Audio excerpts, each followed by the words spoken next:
here in favor of the South American roster, but I get the impression, Rob, that this won't be super clear-cut. No, I don't think it will be, but we said the same thing going into our last matchup. And look what happened there. Team Falcons are flying home. Which one will it be today, CAG or Team Liquid? This one is sure to be fiery inside of the server. I can't wait to get underway. Speaking of which, please, Jake, do your thing.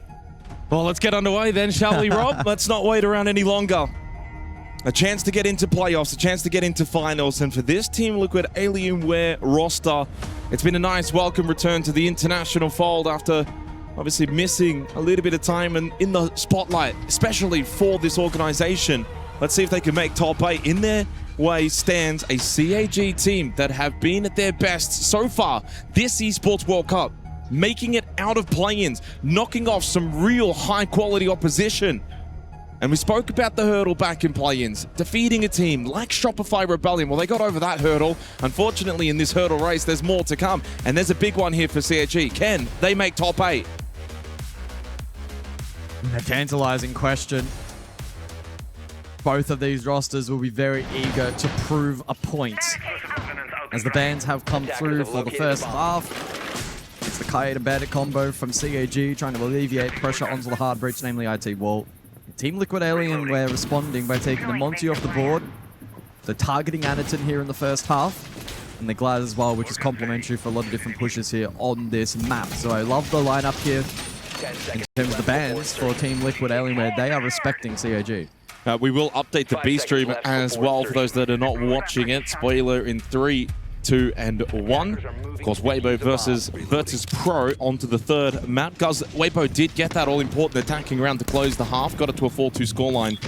Virtus.pro, though, immediately attack and win basement on Clubhouse. That puts them 5-2 up in that qual and elimination match. And the significance, of course, in relation to the APL, 2 slots for the next major.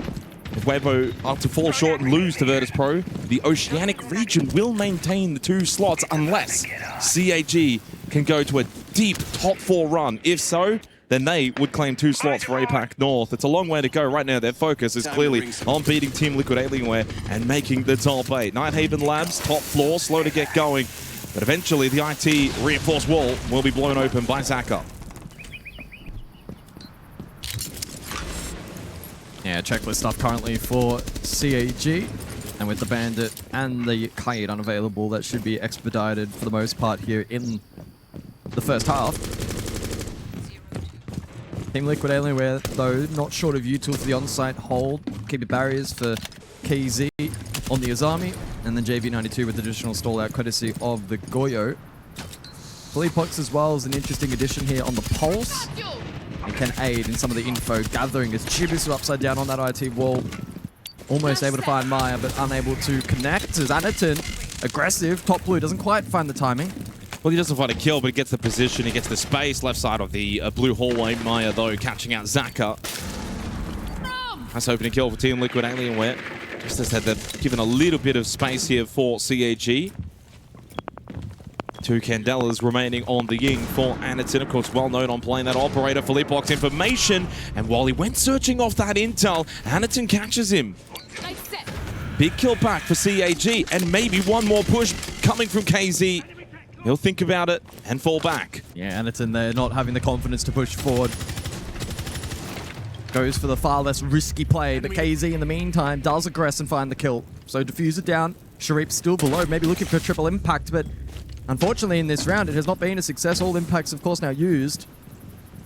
With 40 seconds remaining and Team Liquid Alienware with 2 players up, it's looking like round 1 will be theirs. Well, it's going to have to take something very special. Diddy does spot the left knee of Nade, but Nade's better, hits the headshot. Wonderful start for Team Liquid Alienware.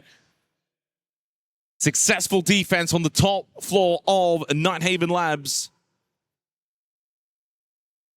And again, to reiterate, in terms of the map veto preference, this is the map pick of CAG by VARREL.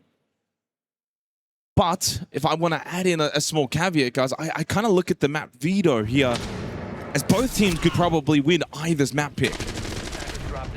This wouldn't surprise me entirely if Team Liquid were to win Labs and then CAG win Clubhouse. It is a possibility in this kind of system. Yep.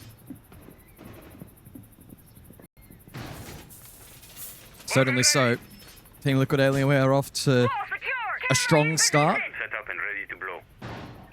Doing a good job in disrupting some of the playmaking attempts there from CAG in the opening round. Heavy focus over towards top blue. They invested in the Zofia below, and unfortunately for CAG, neither game plan really led to a lot of success, courtesy of Team Liquid Alienware's ability to counter. Defense electing to go to basement for round 2. And as you can see, based on the positions of these defenders, a little bit of off-site presence at the moment, which will, of course, be complemented by the Valkyrie. Aggressive from Philippox to start in this second round, over towards lobby. This is honestly going to be the kind of site, though, that for CAG need to try and make theirs, make this chaotic, disrupt the defensive flow of Team Liquid Alienware. We really are utilizing quite a lot of the map with KC towards server on the top floor. Big contingency on the first floor for the defenders.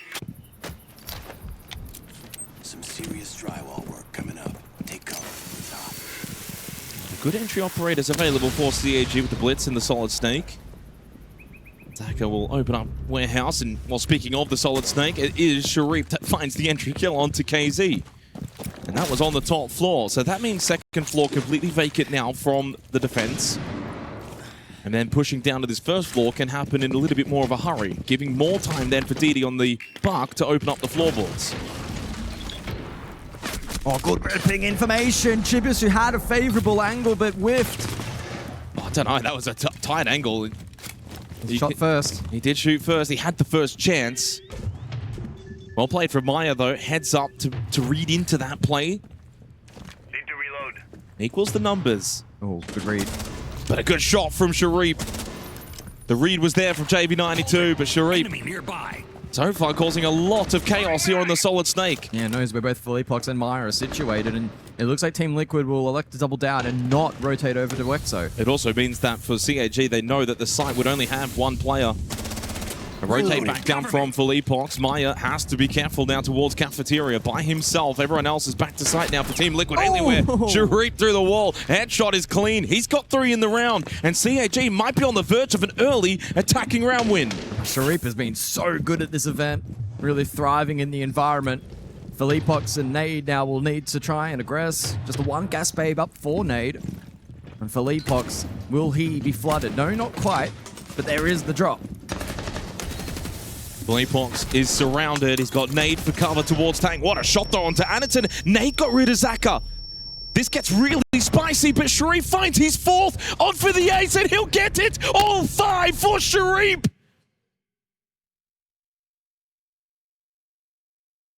Well, forget the Grim Reaper when you've got Sharipa. Yeah, what a round there. Really good work on the map clear. Helping shut down the offsite Cafeteria hold.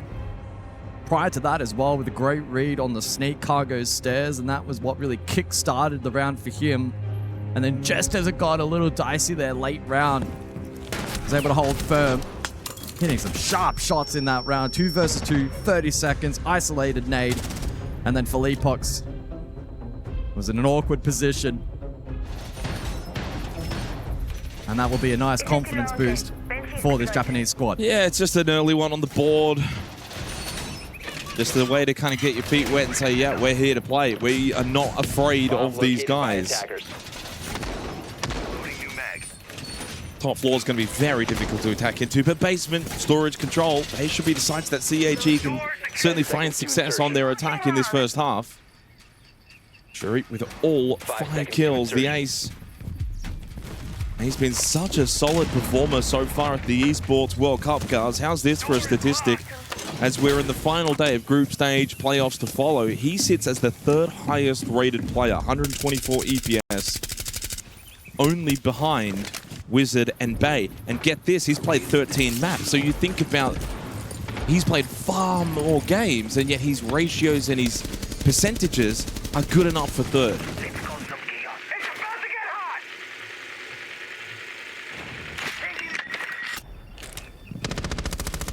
Go onto the floor as this round to facilitate with the Roteros, help out the rest of his team. Double hard breach with the ace and the thermite. Nade will play storage on the pulse to gain information. Other normal looking setup from Team Liquid Alienware. Sequential reaching activate. Time to ring some ears. Look out, it's live. Of course, CAG cannot be reliant on just solo and individual efforts and moments for the entirety of this series. And whilst they can certainly come in handy, CAG will need to produce a team effort for a series win this afternoon. IT opened up, bit of pressure over towards Rafters, courtesy of the Grim. And it's almost caught out, but ultimately able to rotate.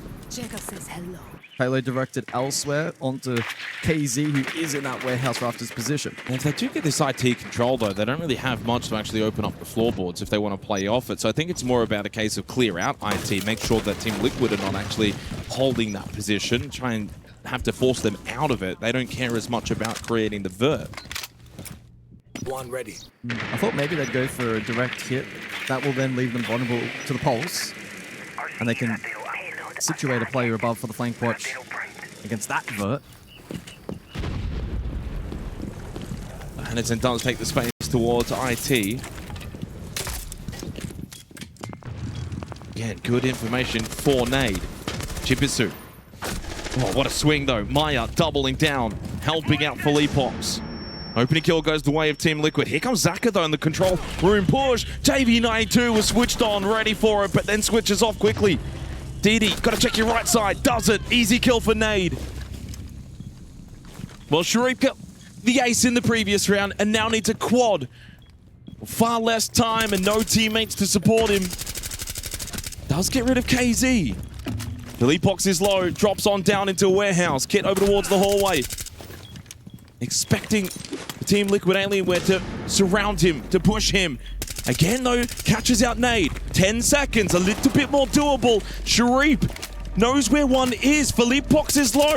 Goes for the pre-fire swing, but Philippox manages to connect first. Team Liquid take the third round and take a 2-1 lead. Yeah, and that's a really good showcase of just some of the dynamic teamwork that Team Liquid Alienware are renowned for. They never allowed CAG to set up in that round. CAG were forced into a lot of posturing, a lot of poking and prodding. Didn't get meaningful pressure or control on the top floor. They were then considering a couple of options in terms of where to route the diffuser. That too also fell short. I think initially the idea was let's clear IT, cut that off and think about storage, and then as the round progressed, they ended up, I think, wanting to maybe hit control, and they just never really connected the dots. Very early tactical timeout taken from Sparky for CAG by VARREL after 3 rounds. And honestly, guys, the rounds that we've seen so far haven't really been completely awful for CAG. Sparky wants to talk things over. And maybe sensing in this first half, looking at it as an opportunity to strike while the iron is hot. How many attacking rounds can they achieve? We know Nighthaven Labs is going to favor the defense. You've already got 1 attacking round. I think he's going for broke here. A little bit of an early play. An update on the B stream. It is now 5-4. Virtus.pro versus Weibo. Big ramifications in relation to APL happening there. We'll keep our eye on it and keep you guys updated as the tactical timeout expires for CAG. We're going to go top floor command server. And I do wonder maybe if this was also a timeout, guys, in relation to this site particularly. Solid Snake gets banned away from Sharif. He won't have access to that operator, but the Azami now gone and out of the hands of Team Liquid Alienware. So KZ play that in 2 of the 3 rounds. Vulcan set up and ready to blow. Home improvement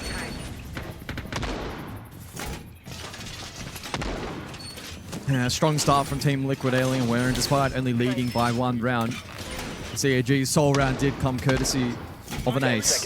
And so again, feeding into that conversation that I was having before the previous round, teamwork is going to be what gets a best of 3 win across the board. And early signs pointing towards at least this opening map for Team Liquid looking very favorable. Ella spent so much time talking about you and your dad. Philippox again going for the lobby spawn peak. This is one of those ones though, of like no one really sees it. He can kind of keep doing it until he gets someone. Keeps doing it until he either gets the kill or or gets scouted and potentially dies himself.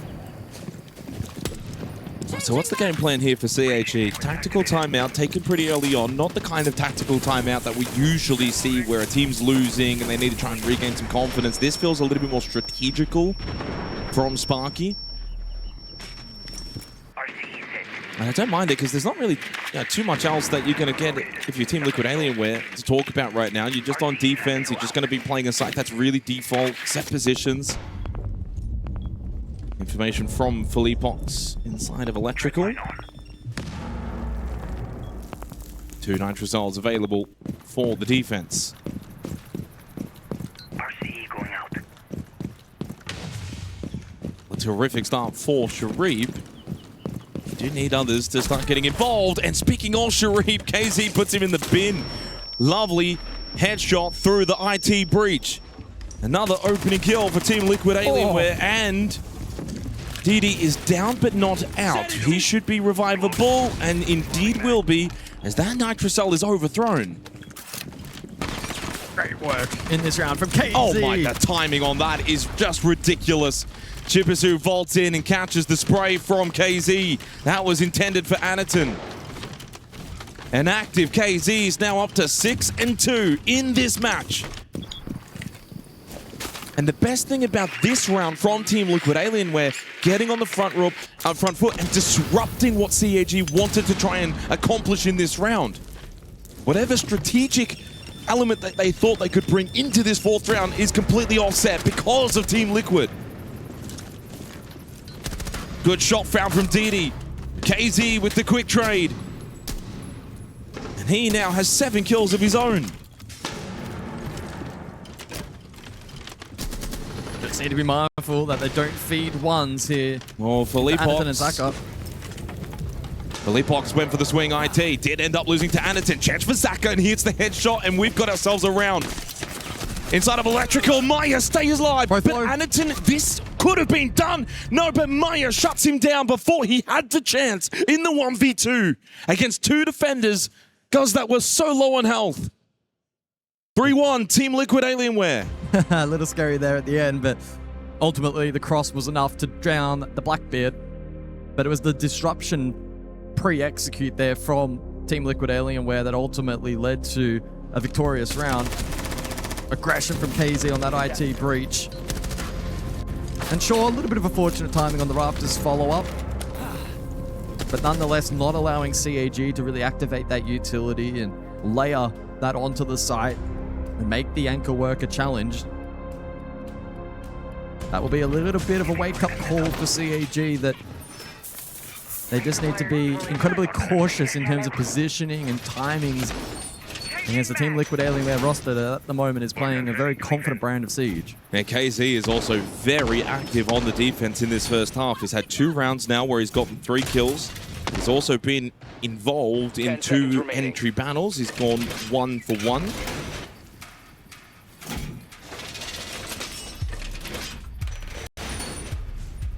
Attackers are heading out to defuse a bomb. Another update, guys, but on that B stream, and at this point, I'm sure if you're watching the A stream right now, which obviously a lot of people are, you've got to have that B stream game on your second monitor. It's 5-5, 3rd map, Virtus.pro Weibo. This one's only just beginning. We're just kind of setting the groundwork. There's a long way to go here, but that one has had a grandstand conclusion. So the 0 in play then for the 5th round. Zaka and CAG eager to gain more information in this round, and also a great tool to counter both the Goyo, the Mirror, and by extension, the Allah and the Thorn. Now you won't. And so it'll be intriguing to see just how effective the Argus launcher may be in this particular round, as it's Sharif to find the first. I wonder how many battles we'll see between these two over the course of this best of 3. Well, it's already the 2nd time that we've, well, sorry, the 3rd time that we've seen these two in the entry battle. Rounds 2, 4, and now 5. Sharif leading 2-1 over KZ, and it's a pretty critical kill. It's the Solus that's been removed. So less information available for Team Liquid Alienware. They took away the Solid Snake to try and make it more difficult for Sharif, especially on this site, entering the building, finding these roaming defenders, and yet the Deimos a perfect substitute. Death Mark activated onto Maya. And in the other 2 rounds that you didn't mention, they took each other out. Not on the entry, but mid-round. So there is going to be a fierce battle between those two over the course of the afternoon. It'll be a pleasure to watch as we lock back in here for the 5th round. Advantage CAG, and there is the Argus launcher getting to good work. That's some good util clearance. It means that the path forward for a default plant is a little easier for CAG. Chibisu's getting value out of the Jugger payloads as well. Damage onto Felipox and JV92. Again, another Vulcan canister pop nice and early. Yellow ping intel, that's Felipox down as well. From the Vulcan canister, Felipox is dead. Big kill from Zaka, and the Zero has had a huge success in this 5th round. I've got my eye on you. Cam ready. Tracker on him. More information now courtesy of the Deimos. Little playable space remains for Team Liquid. And it's just meaning that Maya is out of position now. Push up bending, but Dini was ready for it. A 3rd kill found in the round puts Maya and Nade in a very tricky position. Jugger payload onto Nade, forced to eat the call. Now taking more damage, but he found the kill onto Zaka. Doesn't matter now. Maya is the only one that remains, and with Sharif alive, surely CAG can hunt him down. Jugger payload, he literally has to answer the call or he will die. So forced to stop, answer, and allow Chibisu to get that plant down. And Chibisu then gets up and finds the kill. There's your 2nd attacking round from CAG by VARREL. Great groundwork. Team Liquid Alienware didn't disrupt the util clearance like we have seen from them on several occasions, and that is the net end result. The Zero clearing so much utility, making site precarious to play. And despite a valiant effort on the anchor work late there as CAG tried to flood, ultimately traded out and good coverage on the plant. 2-3, 1 round to go in this half. And maybe on the B stream, only 1 round to go for the series as Virtus.pro have acquired 6-5 series and playoff point. Weibo facing elimination if they can't win the next round. That's on the B stream. All happening here at the Esports World Cup, guys. With CAG, 2 attacking rounds on Nighthaven Labs, that's job done. They get a free swing now to close the half. A 3rd attacking round, then going to their defense would set them up perfectly here on Nighthaven Labs. Team Liquid Alienware have looked good. CAG, though, have also looked good. Both teams seem up for it today. Yeah, certainly the impression that I share here, at least on map 1. Both teams well drilled, and we're already seeing some interesting counterplay from both rosters as they look to respond to one another. Should lead to an intriguing tug of war. As Maya finds a very early pick onto Chibisu. That's his 3rd opening kill, by the way, from Maya. And Chibisu on the breadstick. He's been really good at this event so far. And his 2nd opening as well. But Chibisu is struggling. And finally, we know how great he was during stage 1, was really their best player. Sharif has definitely taken that role here at the Esports World Cup, though. And by the way, 100% conversion on the opening kills so far. Neither of these two have been able to overcome the 4 versus 5 deficit if they lose the entry battle. Pulse play once again from Team Liquid Alien, where it's been frequented here in the 1st half, aiding and gathering information on this lobby side pressure, courtesy of CAG. Anaton with the Monty band out, forced onto the Blitz.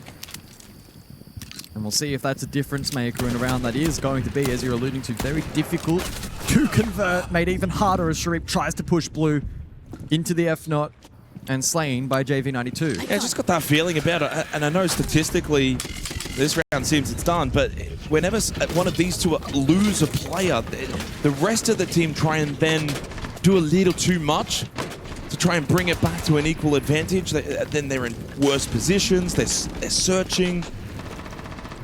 I think the sooner that whoever of both of these teams realizes, yeah, if we lose one, not the end of the world. We don't have to start moving around more, trying to go a little bit more aggressive.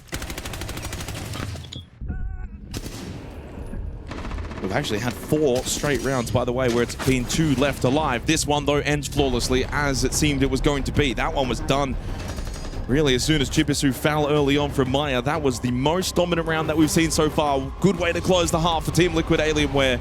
They lead 4-2. Par for the course here on Nighthaven Labs as CAG will switch over to the defense on this defender-sided map. Overall, I think both teams can find the positives. Yeah. I think Liquid Alienware, when they played proactively in the early portion of rounds, whether that be in the form of spawn kills or early aggression, largely facilitated by the info from the Pulse, for instance, when they disrupted and they didn't allow setup from CAG and util clearance and layering, they looked really good. But on the couple of occasions where CAG were given the license to get those tools to work, they're able to net a good result. They reach that benchmark and they now have a decent platform to launch into the second half. So it very much feels like a neutral result. Both teams will be pretty pleased and undeterred. I think though in terms of that tempo and how both teams approach the second half, it's going to be very, very interesting to observe. We've still got another minute on this scheduled timeout. I can't help but watch over the B stream and watch the B stream from here because it is looking like Weibo indeed will force overtime.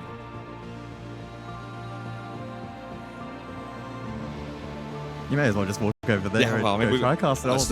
Hold down the fort. We've still got another 30 seconds here on this halftime scheduled timeout. And Weibo falls 6-6 on the B stream. Map 3. Win and you're into playoffs. Lose and you go home. And for Weibo, of course, the ramifications when it comes to the APL region. Can they get 2 slots for Asia heading into the next major? It's dependent over the next 5 minutes. Wouldn't be very comfortable viewing for Chiefs back home. Or EP.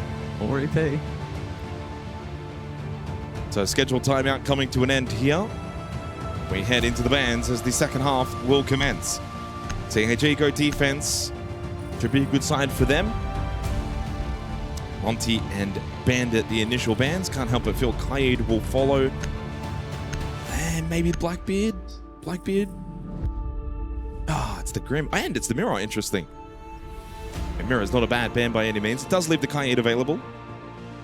If CAG wish to use it, yeah, they will not. Largely a matter of personal preference. Some teams prefer to do the Bandit Kaid route. Others will typically exchange the Mirror back in for the Kaid. We've seen that purely based on team preference. So doesn't stand out as being particularly surprising to jump back into the server. I'm intrigued to see from the perspective of CAG what is their approach in this second half. We saw the disruption style from Team Liquid Alienware serve them really well. Lobby door and what does CAG do? Do they go for anchor heavy? Do they try and play proactive? They have the kind of lineup here where you can play very on-site. You do not need to be. But you can also play aggressive off some of the util they've got, especially the F-Not mines from Aniton. If they're placed over towards, say, Electrical, they can fight that. They've got Nitrocells. You've got Sharif that will be active towards Rafters. 5 seconds to insertion.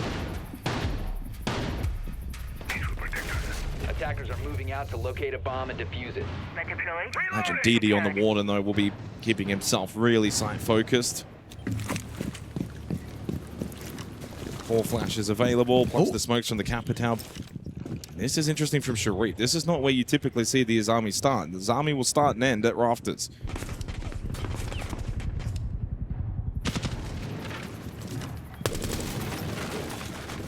And there could be a window here for Sharif, but it's unlikely. Also, be careful. I mean, the Azami is this sort of operator you need to stay alive on. Yeah. Very much just in anticipation for maybe a missed drone or a lurk-in from Team Liquid Alienware, but I will say the longer he sits there and doesn't get droned, the harder the rotation back to Rafters could be from him, especially with IT but open. If they don't know he's there explicitly and they start trying to take Rafters, he could maybe pop out and get 1 or 2. True. But if he does get isolated and then he can't deploy keeper barriers, then it's a big loss for CAG. Yeah, this is not how you would typically see CAG play this top floor, so they're definitely throwing caution to the wind. 92 upside down. To be fair, Team Liquid Alienware haven't actually tested rafters at all. Sharif can still get back, and it looks like he will. Nade's actually droned over towards warehouse, so Sharif is making his way back up rafters. He did get droned out from that entrance. So back to normality. There's a big nitro potential here for DD. It's a huge stack electrical. Matracel's just not going to be able to do anything with the Thatcher on the board. Well played from Nade. It was well placed, but unfortunately disabled. JV catches Anaton. What, he's just in the middle of IT. Tried to do his best KZ impression and got caught out. Just not needed at that point of the round. There's only a minute left. Threw a life away. Maya dead. KZ hoping that there's going to be a swinging towards electrical from DD, but he falls back. Zaka burns. Nicely done from Philippox. Site starting to fall apart for CAG. Team Liquid Alienware on the attack look lethal on this top floor. They're shredding the defense. KZ push in, plus Nade. There's that Brazilian pressure. Top floor defense cracked immediately as Team Liquid Alienware go 5-2 up. Whoa. Love watching their style of attack. When it works out, it's so incredibly fluid. Great way to kick off their campaign in the second half. But while CAG early tried to aggress, tried to play active, tried to be on top of this attack, the eventual flood and the counter pressure from Team Liquid far surpassed what CAG could withstand. And an update for the B stream as I'm doing every single round. Apologies, but it is a It's a very big game. pretty big game. 7-6 in favor of Weibo Gaming. They've taken the lead against Virtus.pro. And get this, for those not watching the B stream, 5 of the last 6 rounds have now been won by Weibo. Virtus.pro's lead has crumbled. Weibo now have 2 chances for 2 slots in the next major and to make top 8 here at the Esports World Cup. That's live on the B stream. We are going to have a very interesting top 8 at this Esports World Cup. Maybe. Pending this result here on the A stream and that result over. Throw in CAG, and at that point it's just absolutely chaotic final 8 if they can get there. But right now Team Liquid Alienware looking pretty solid on Nighthaven Labs. Again, this is the map pick for CAG by VARREL. KZ's up to double-digit kills. Sharif's not too far behind with 9. Nice early statement, though, to take that top floor, and the way that they did it was clean. Now this is a very horizontal push-in, smoke layer down, Glaz to cover, Philippox to dash in, go for the plant. This could be a quick round. Yeah, just DD side, but Zaka on the soils can gather info from storage. Do they push straight off the breach? No. Philippox will actually drone through first. They need to open up the sidewall as well. They do again have DD here. In fact, I think a couple of members of CAG are going to start to make their way back. Sharif sitting down over the Nitrocell. DD caught though by Nade. Oh, here's the flood. Here we go. Flood starting to come in now from Team Liquid Alienware. Philippox into the corner, going for the plant now. Smokes are layered. Maya, gun up. That got hit. Oh, Sharif! JV missed! Sharif has eliminated Philippox with that Nitrocell. The Thatcher cannot hit. And that means Diffuser needs to be recollected quickly, and does do that, Maya. Yeah, they can reset off this. They've done a very good job to quickly collect that Diffuser and not allow CAG to now cut that off. And in the meantime, they have got vert control and pressure. Team Liquid Alienware, the type of team that can find a plan B, but it's being disrupted now by CAG. Well, KZ, I thought he was about to die in the hallway. Pistol up, and then he's the one that gets the kill onto Jibisu. He's 1-7 for one of the top players from APAC North, struggling in this match. CAG got the lifeline with that kill onto Philippox, but it will mean nothing if they lose this round. Zaka, drop down, information, doesn't opt for the swing. Now he does, and now he gets the kill. 50 seconds, 3 versus 3. Big moment here for CAG. Can they convert?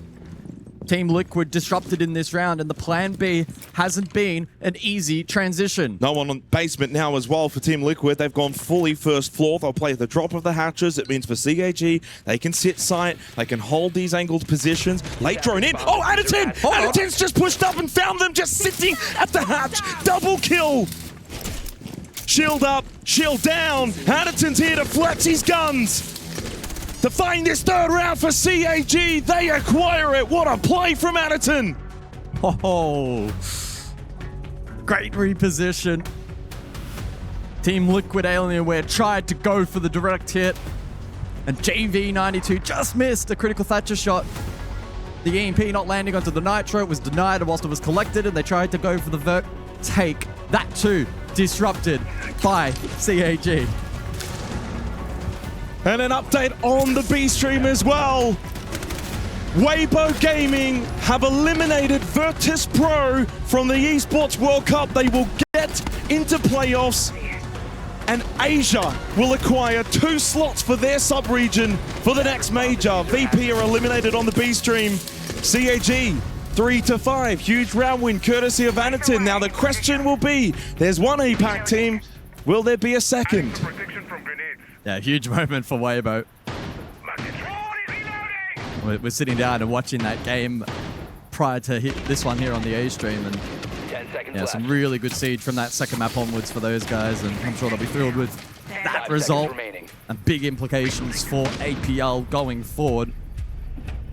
As you said before, it now means if CAG want to claim 2 slots back over to APAC North, they need to have a deep run here at the Esports World Cup, and it starts in this match. And whilst they've played some good siege so far, Team Liquid Alienware are not going down without a fight. Massive duel. Once again, KZ versus Sharif. This time, it's KZ to win out. Another opening kill for Team Liquid Alienware. They've now made it 4 straight rounds. That's been a sore point for CAG by VARREL. But that previous round, round 8, was the first round in which the opening kill was not converted. A 7-round streak where it was the case. We'll see if that returns to normality. Dono canister thrown onto the IT reinforced wall from Anaton. They do still have 3 nitrocells available in this round. KZ's on a mission though. Target located. Second floor.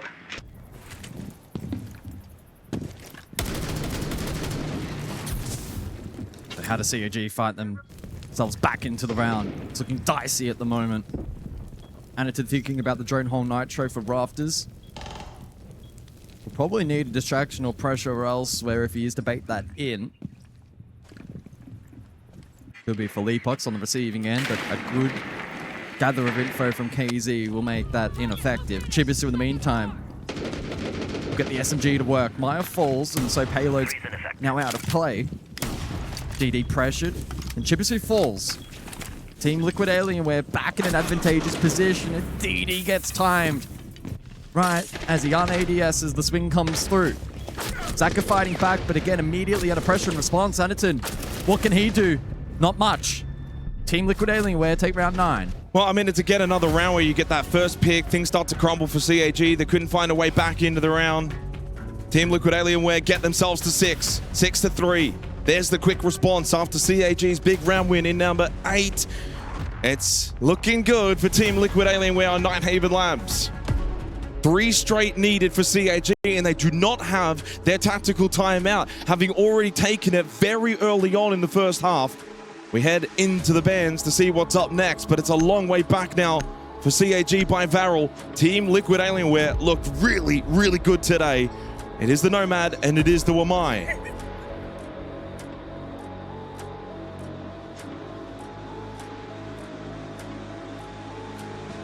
In some ways, I'm quite happy that the match is done on the B stream. It was serving as a bit of a distraction, but for all the right reasons. And now us and the remaining APL fans are sitting back and waiting to see if CAG can produce a result in this matchup. Map 1, the selection of CAG has not been good enough. It's been good, but not good enough. Team Liquid Alienware looking strong. The second map, though, an interesting selection. Team Liquid Alienware electing to go to Clubhouse, a mainstay for CAG, a map with a lot of data, a lot of history, a lot of that positive.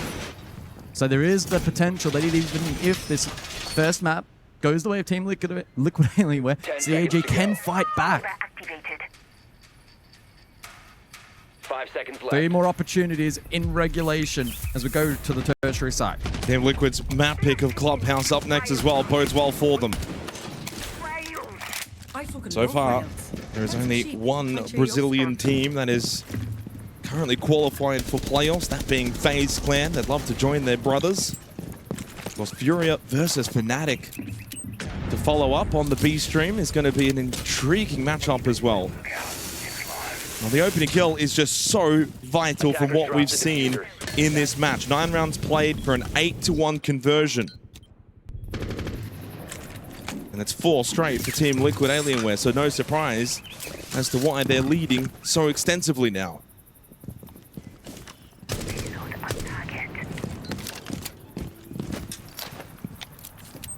And Team Liquid now will pivot into a very info-heavy lineup with the Dr. B and the Deimos this time round.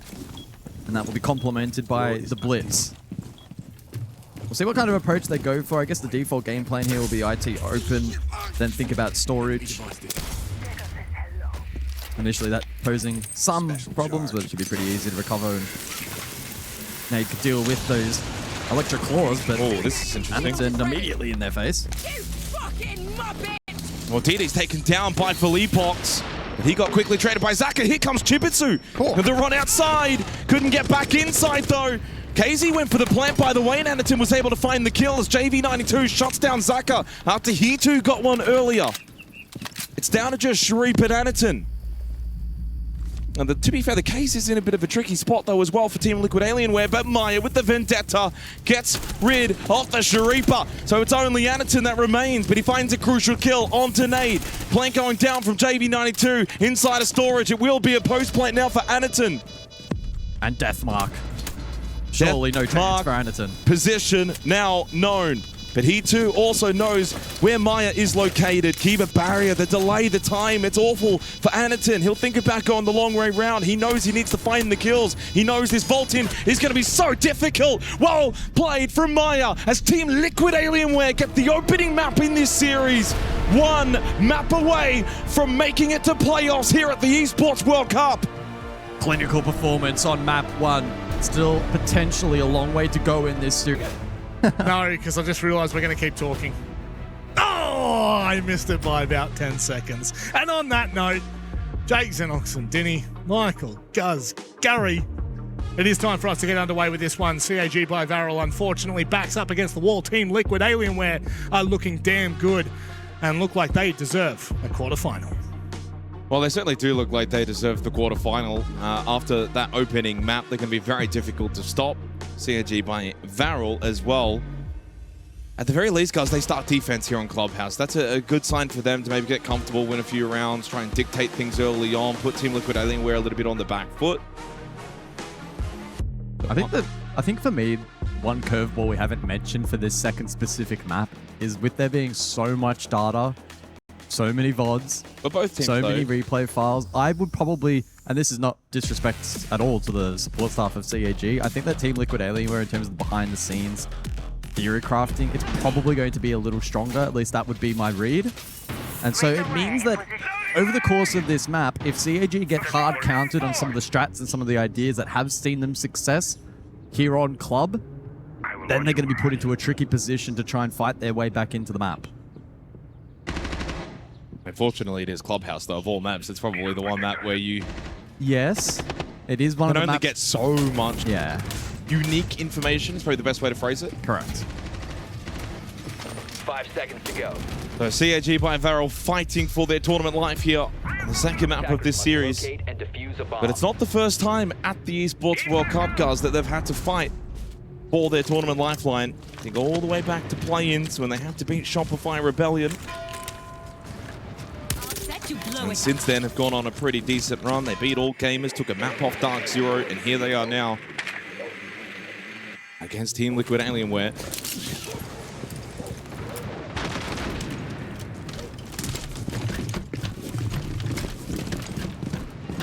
By the way, reminder, with Weibo qualified into the top 8, CAG will need top 4 at minimum if they were to try and get 2 slots for the APAC North region.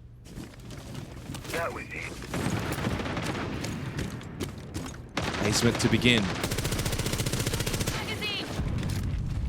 Yeah, CAG playing a very defensive-minded setup for the late round, but despite that, still with large presence off the objective, it is just currently DD over towards Dirt. Rest of the team scattered across the first and second floors, and so Team Liquid Alienware currently posturing to go direct through Dirt. Shotgun go live.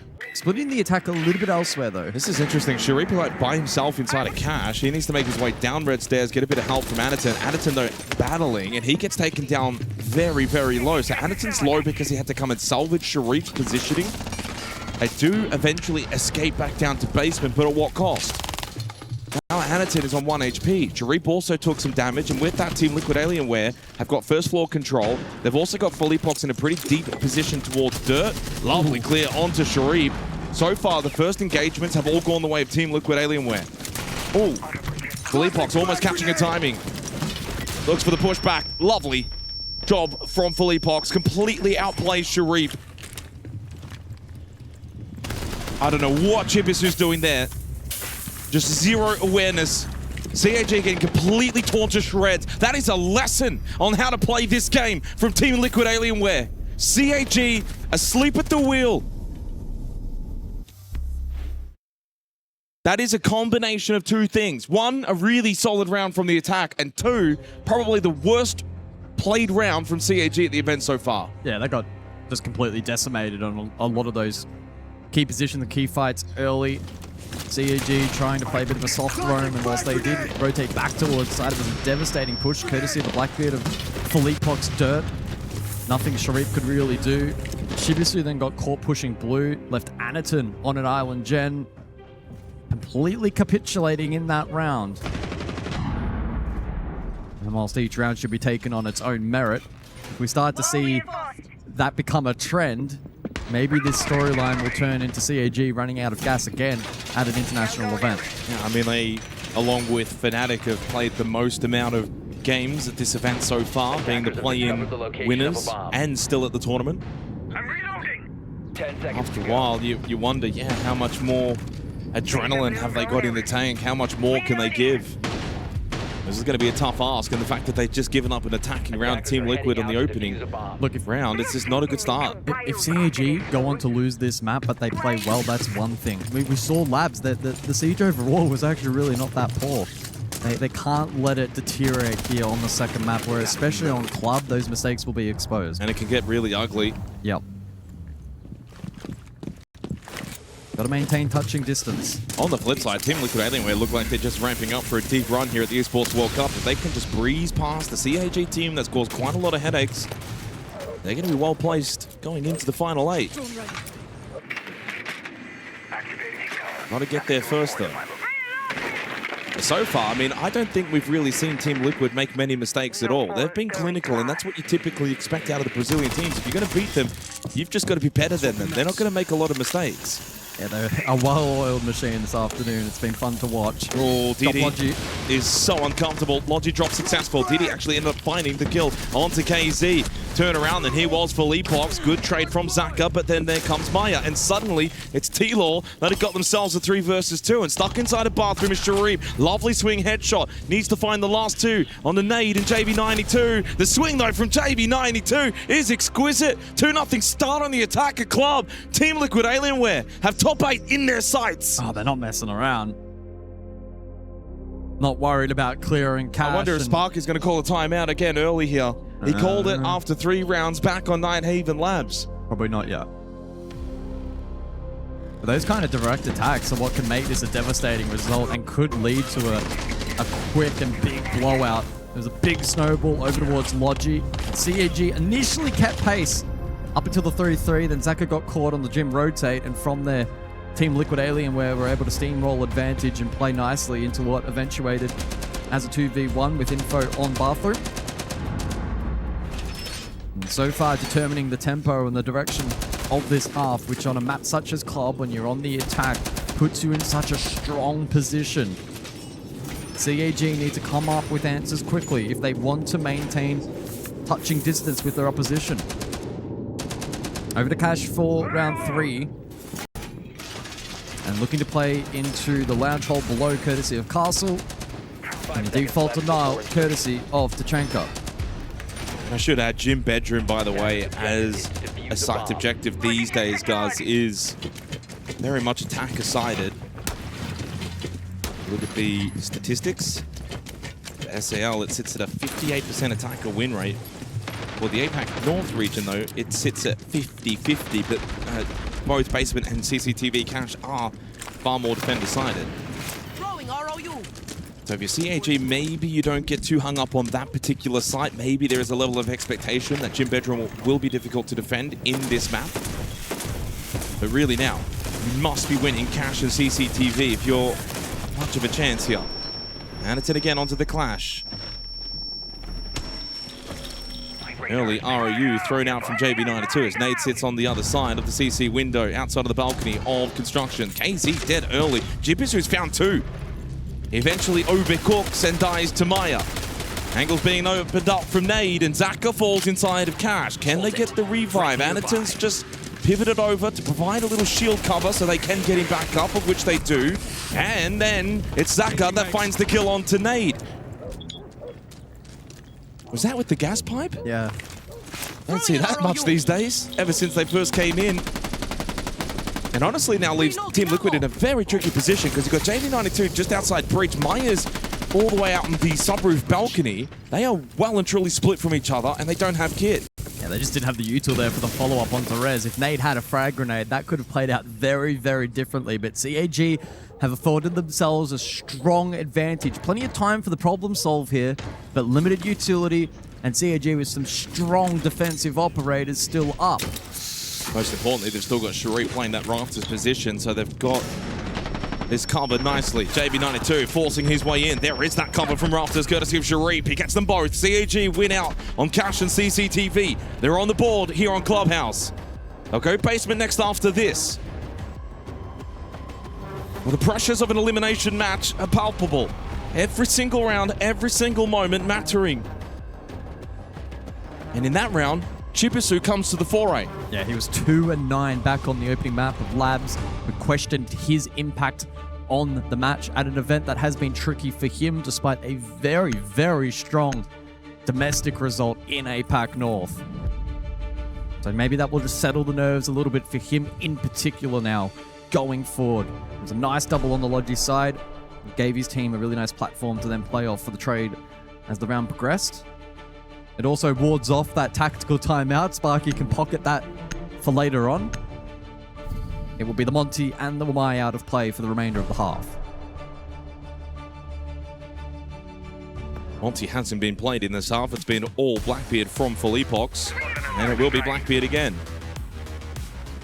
And with the Blitz. Do we see the double down dirt play from Team Liquid in this round is very successful on the first attempt. It was successful though because Sharif was just brazen pushing the solo Blackbeard down dirt and very much in the middle of dirt.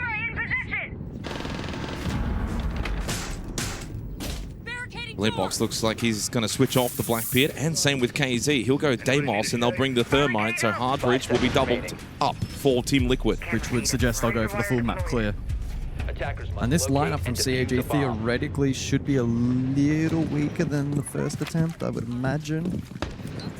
Things like the Solace. Well, they've just, I mean, to be fair, they've just replaced the Wamai with the Valkyrie and got rid of the castle for the Thorn. Reinforcing walls. Oh, sorry, I was looking back at a different round, yeah. Yeah, the castle will just alleviate some of the util clearance required from the side of Team Liquid.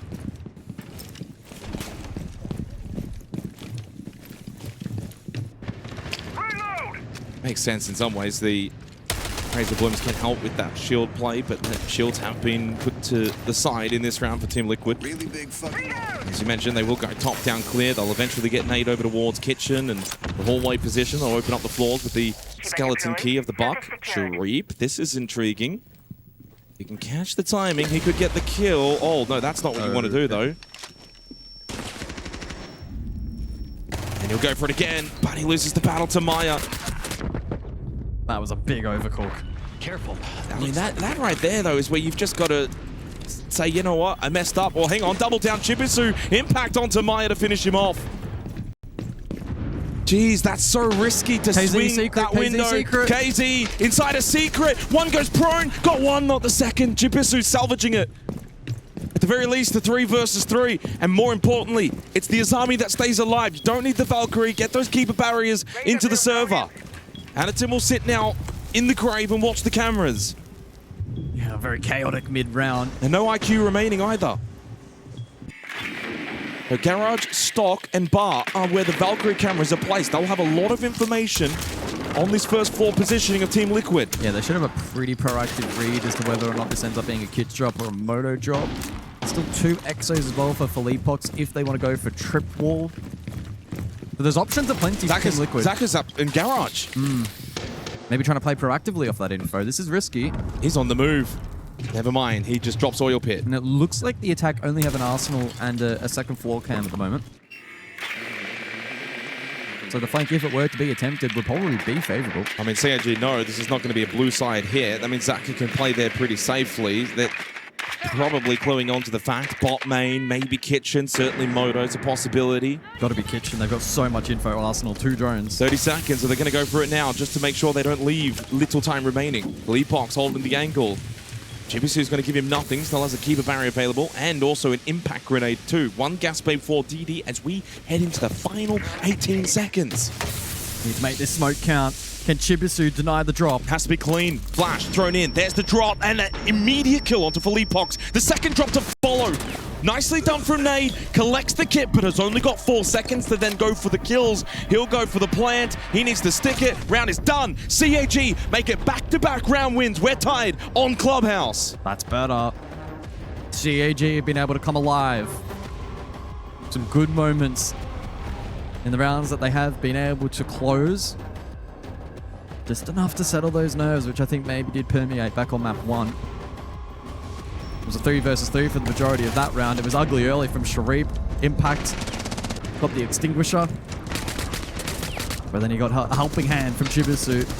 This cut off from KZ as well almost proved to be detrimental, but a good trade. And Team Liquid had good info on the Arsenal drop, but it was late in the round and the defense with too much util to contend with. Well, you know what's interesting, back on Ninehaven Labs was the KZ and Sharif show. And so far here on the Clubhouse, it's either been Sharif or KZ the opening death in the opening 4 rounds. Neither of them also finding a kill either in the early engaging entry battle. So quite a reversal from what we saw in the opening map as we head back to Gym Bedroom. Attacker-sided site. This would be the big one. 5 seconds left. If CAG by VARREL win this round, they'll go 3-2 up. And they get through an attacker-sided site, then to the safety of Cash and CCTV. Which actually, statistically, from what I looked at both SAL and APAC North, sits at pretty much the same rate, defensive win rate, as Basement from stage 1. Tread mine going out.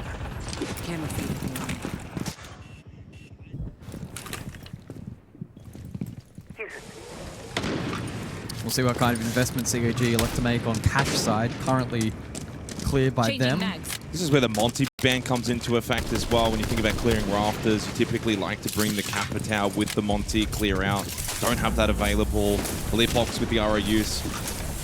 Well, I mean, I'm thinking Cash and CCTV actually. I just completely blanked. Activating drone. I mean, still can be a useful tool if the team extends CC side, but again, not the case here from CAG at the moment. Big emphasis on site. Team Liquid Alienware will be the team to go direct if they sense that opportunity. They will not shy away from that challenge. And with the util layering that they do have on offer, it's certainly a strong possibility. Well, one of the ROUs has been used. You can just see it there in the background to kind of cover that CC window, knowing that there can be pressure from the defense. KZ deep but dead. Nice catch from Sharif. Nitrocell from Anaton connects as well from main stairs. So far it's CAG winning the battles. Philippok just outside Jim on the window has at least got the case, but he can't really get involved to help out Nade. Nade's by himself towards Garage, coming in on a very, very late flank. Zaka towards construction, needs to be cautious, but he does have a keeper barrier blocking that window from outside. Balcam CC, they'll have a read on this push. They know that Nade is inside of Cash and they can fall back. They'll play Bathroom, they'll play Jacuzzi Breach. They know that neither of them are at that Jacuzzi Breach. It's all about discipline now for CAG. This is their round to lose. Minute on the clock. Information advantage, though, to the defense. It seems as if Nate is aware that DD's tucked into Logi. Just a matter of getting to him, though. Nothing to dislodge. And hoping that DD will go for a swing, but DD's just got to hold his position. He can't call DD. He's already eaten the jug of payload. So he's going to call Sharif instead. Sharif's in bathroom. He's safe. Still no push out. I think he was hoping to see if that was maybe going to be the Fenrir, but it's not. It's DD. He's still not moving from this corner. That's eating up time. That's forcing Nate and Philippox to rethink their strategy. Go direct to the site. They found the kill onto Sharif, but through the shield screen. Zaka catches Philippox. Nate then surging back, but already pushed out. DD on the timing. Gets to safety. Should be no world in which Nate could win it from this position. Well, he does get one kill. Needs two more. 10 seconds on the clock. They can afford to give him the case to push into the site. They'll play towards main and Logi as DD hits the headshot. CAG will take the lead here on Clubhouse. Yeah, that was textbook discipline in the late round from CAG by VARREL. Did a great job in not allowing Team Liquid to isolate. Forced that awkward late round push. Keezy thought he had an opening. He went for the all-in play over towards the Jacuzzi breach. Got relatively deep, but then CAG caught wind. Cleared him. The rest of the team was then out of sync. And so CAG got the 1-by-1. And with only 2 attackers remaining, and again, the information advantage in favor of CAG. It was theirs to lose, and lose they did not. Now in the lead, 1 round to go in the half. All these rounds have been so close ever since that flawless from Team Liquid Alienware back in round 1. What about Sparky, the trust that he put in his team? Down 2-0 early on, 2 attacking rounds to the opposition after being a map down as well. But didn't call the tactical timeout, elected to just let them play it out, and since then, they win 3 straight rounds. Cash and CCTV, final round of the half. We'll see if CAG can get to 4, or if Team Liquid Alienware can stop this streak. Yeah, that's a pretty convincing opening 2 rounds as well from Team Liquid. The credit to CAG in being able to find a bit of comfortability and confidence and translate that into results. Still though, they'll be eager to go on here and have a lead at the halftime break. By the way, 3 opening deaths for KZ. He has had a far more difficult time on Clubhouse than he did on Nighthaven Labs. Yeah, it was a 2-2 entry for him back on Labs, a 13-6 overall performance. His role here has been a little different. Chibisu, what a shot, and it's on to KZ! And the double down, Nade only just alive. But JV92 down the hallway catches a break by getting the timing, and Chibisu shot down. Nade still alive, bit low on the Dockerby. You've lost your primary hard breach. Sure, secondaries is backup, but that's going to make things awkward now for Team Liquid. A significant loss. See what kind of response they now elect to formulate. They haven't got any work done on this Kennel's wall. You're going to have to use the secondaries. It also means it's going to be rough to vault in. I'm eager to see, does Anderton go for the trick here? Does he make the ballsy play on the Bandit? It's possible. There's no one on He is in window. position for this trick with the Shockwire battery. And it is still electrified in general, so right now there is no trick needed. They're got the EMP impacts from Nate. He calls the Jugger payload onto Anderton. Anderton can eat the call if he wants. He will go for the trick. Will he get any of these? Well, the left side will stay closed. Right side's going to vault in. Minute left on the clock. Honestly, not an amazing amount of success for Team Liquid Alienware, all things considered. They've got 60 seconds. It's a very awkward entry. In the vault, you'll be exposed top red and rafters simultaneously. It's not a position you can play with any comfortability. Oh my god, secret. Zach has got to be careful. Nade, not ready for it. A pop-up shotgun kill from Zaka. Gets rid of the Dockerby. This is so awkward for Team Liquid. Maya thinking about it, but immediately dead, and that case sits on the opened up wall as the Nitrocell connects from Zaka. It will be 4 straight rounds from CAG by VARREL to close this half. Unless Philippox can get 3 more quick kills, he's only got 20 seconds. No chance. It's 4 straight from CAG. Well, they're being rewarded. They're playing good Siege today, and whilst on Labs they were outmatched, and early here on Club, it felt like it could have been the same story. The result has finally gone their way, and a solid benchmark half for them. 2 minutes to have a chat, relax, recuperate, and discuss the plan going forward. Sparky and CAG looking quite comfortable. The body language chill, and understandably so. It was, again, a really solid half of Siege from them. As the half progressed, it felt like Team Liquid Alienware were, again, scrambling. A lot of the rounds, they were forced into Plan Bs and Plan Cs, and they're the kind of team that will action into that very, very quickly, but it's still a low percent in terms of conversion, and CAG punished that. As we look back at the replays from that first half, I'll tell you what, those first 2 rounds were scary for CAG. Team Liquid Alienware looked like they were going to potentially run away with this series, but the fight back from the APAC North squad has been fierce. Well, it's like what you mentioned in terms of the last couple of rounds where Team Liquid have had to pivot, they've had to adapt. Why? I'll give you the reason why. KZ is the only player that had opening deaths in that half. He went 0 and 4, right? But it's the operators that he was playing. Thermite, Blitz, Habana, Thermite. So you were losing your hard breach or you're losing your Blitz. Big operators, big importance. Only one of those rounds was actually not converted, which was the second round, but all of the other 3 were. So finding opening kills, a 4-2 split in favor of CAG. They got themselves off to a good start in the majority of their rounds. But as we're coming to a close here for the halftime break, they will now go on to the attack. That's not going to be easy. Fully expecting for Team Liquid Alienware to rebound into the second half on their defense. Yeah, let's see which direction they go for the bans. I guess it's more notable on the side of Team Liquid Alienware in terms of what do they take out for the side of Anaton. Do they want the Monty out of play and or the Blitz and or the Blackbeard, or do they leave them all up and focus on the Heart Breach department? It seems like Monty will be the initial route. There is also the potential for the flex into the Capital or the Grim with an emphasis on the blue clear below and rafters above.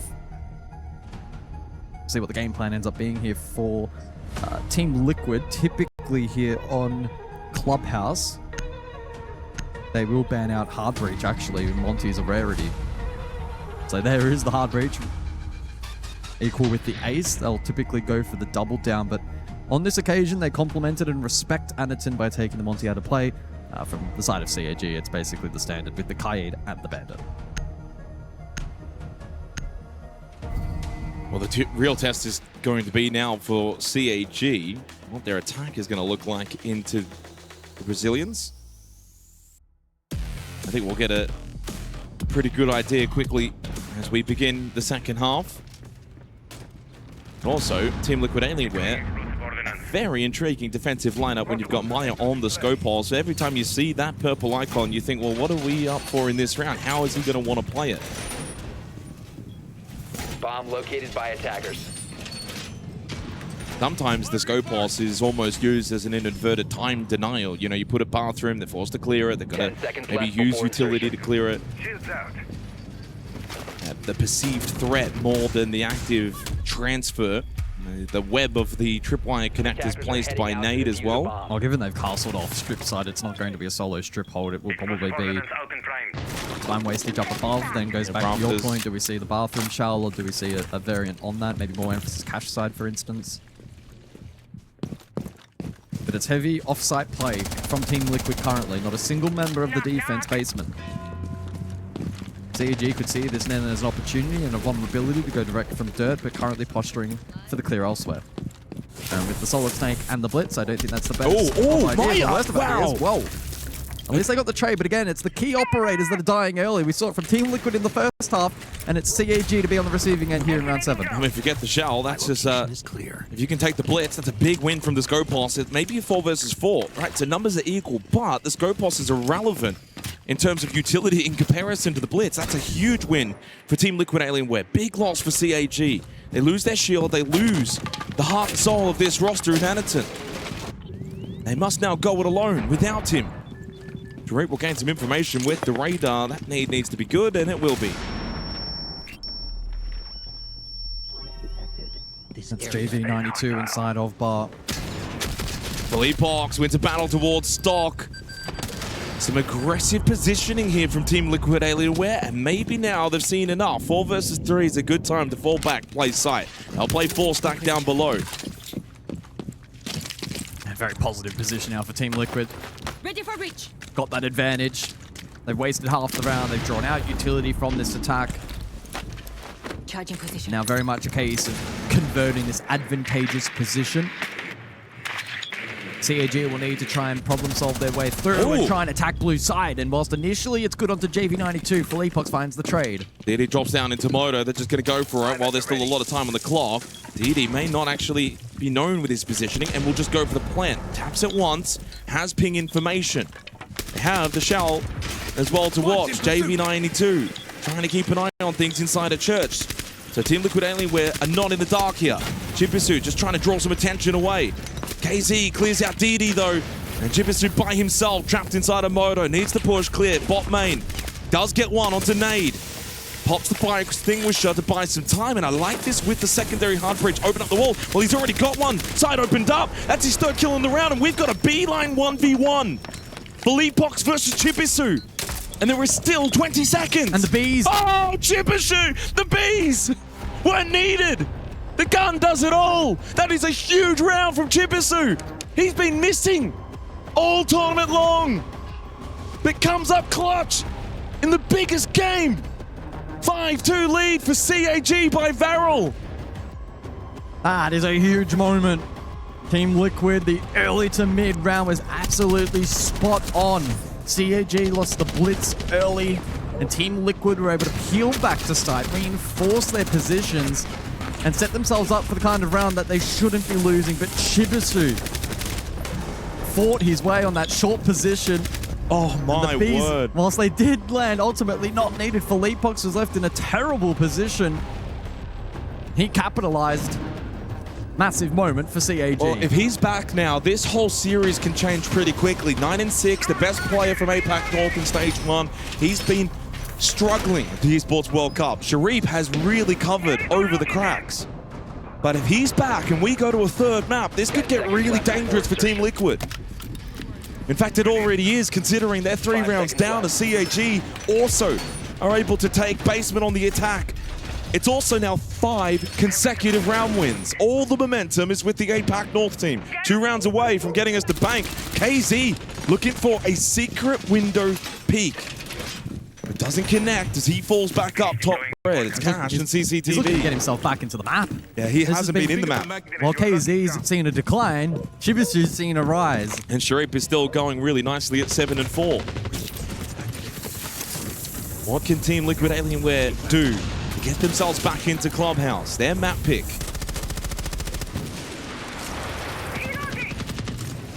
The impact play from the defense into the mirror. Not super effective Jacuzzi side. Still yet to see its impact over towards Kennels. 2 summers still remain for the attack. And some good drone work deep insight from Sharipe.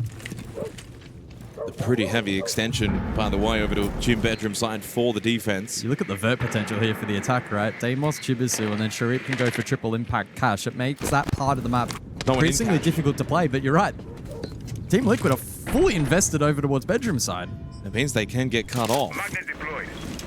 It also means JV92 Rafters completely by himself. Nade top red completely by himself.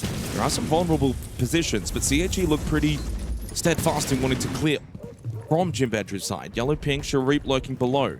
Trying to find a timing. Looking for this impact trick from the Zofia. Zaka's taking a good angle, but Nade, what a shot. Maya died to Chibisu. Anaton, the pistol. It's a flurry of trades again as they push in on the gym bedroom side. Big battle won by Chibisu. Oh, and Sharipe got caught below. Well, the 1v3 in the previous round from Chibisu now needs the 1v2.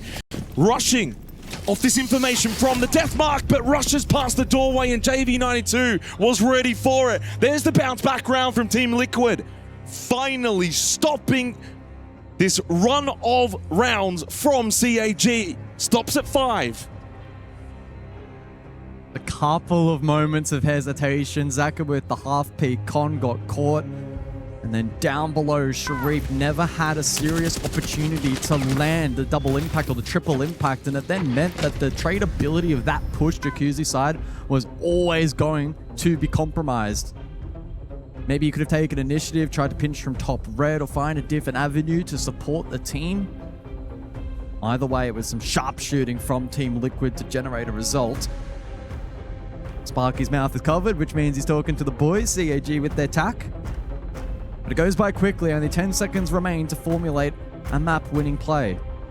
Yeah, I do wonder what Sparky's kind of talking about here. They've got a little bit of room, 2-round advantage, but they'd love to close this out as quick as possible. On the attack, it's far easier to formulate any kind of strategic plays. He wants to see them do something specific over the next few rounds. Jim Bettram coming up next. This is the attacker-sided side as well. This is actually going to be quite telling. You lose this, it's 5-4, and then the defensive sides open up again for Team Liquid. This is a big round.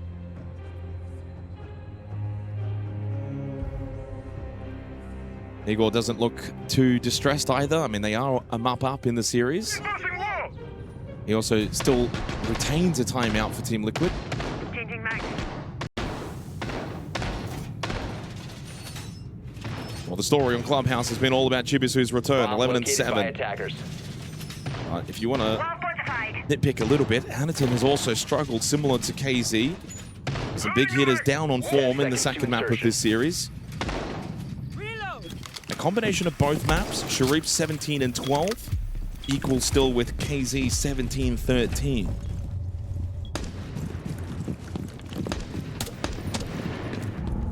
So out of the tactical timeout for CAG. First round dropped since the second round. Big 5-round win streak comes to an end. Team Liquid looking to get back a bit of momentum for themselves. Philippok sticking about. A Meatlocker run out. He's made a lot of noise, and off the rappel safely is Didi. That would have been a big kill if he found it onto the only hard breach, with only 2 secondaries available. Yeah, it didn't overcommit though, and ultimately makes the wise decision of retreating back to site and on the Solace. Could be impactful for late round denial, and also over the course of the mid round as well, denying information here from the side of CAG, who are posturing kennels currently. Shaping up for the cash side, clear. Shots exchanged early. JV92 gets away with that one though and can retreat con side. Straight in towards the ball, Anderson cleanly in. That's not mind nuisance, but it's not really that much of a trouble because of the fallback from the defenders, not looking to play direct over towards Cash. AZ does still stay inside of construction. He's the last player to really play a little bit more off-site, but he too will also fall back. We've got Nade by himself towards Logistic, and Philippok's lurking basement on the Solus. That is the trump card for Team Liquid Alienware. He's the ace up the sleeve right now. A lurking Philippok's in basement. Will he be found? How much impact can he have? He's going secret side.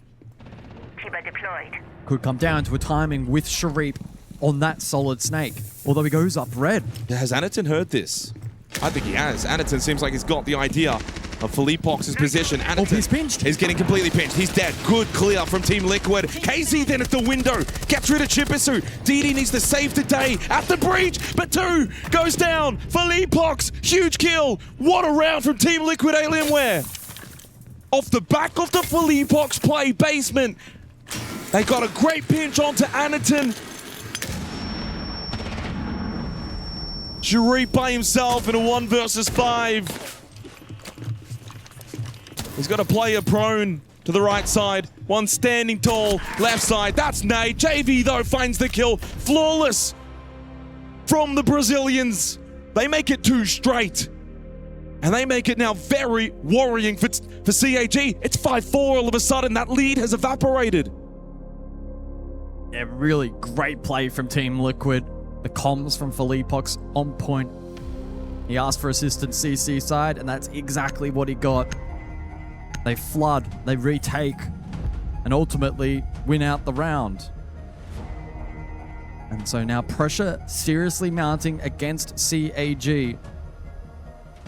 The additional bans roll through, Mira as anticipated. They just can't get Anakin into the game. Like, he's just not able to have any kind of freedom. Team Liquid Alienware have identified Anakin on shields is clearly one of the all-time greats. And if we can put some pressure and work into him, CAG's attacks will be far more destabilized without their lead shield player. Any chance they get to get impinged, go for an early kill, deny him from having impact, they're trying to do that, and it's working. Every round that they've been able to get rid of Anakin quickly has largely been successful. CAG need to adapt and be ready for that. Anakin onto the Blackbeard. Again. Blitz into Blackbeard. Basement we go. It's the only round that CAG have won on the attack so far. And did so, guys, because of a 1v3 clutch from Jibisu. That papered over the cracks a little bit, because they probably should have lost that round. And if they did, they would have been now 4-5 down rather than 5-4 up. This, again, is crucial. For both teams. Loading mag! Anderson again back onto the Blackbeard. He will be incredibly eager to try and have impact. Play the double blitz now into the double Blackbeard. Back-to-back rounds. Just got to play this more safely. Anakin knows. Well, Chibisu dies. Anakin does get the trade. Honestly, losing Chibisu is not the end of the world on the Grim. You'd rather have the Blackbeard.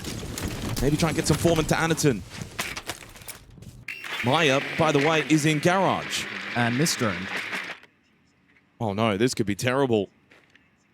Didi is thinking about making his way in through Garage. He may be dead. Maya is completely tucked in. This could be huge again for Team Liquid. Anakin at least shield, but are they going to clear this? I have a feeling they might not.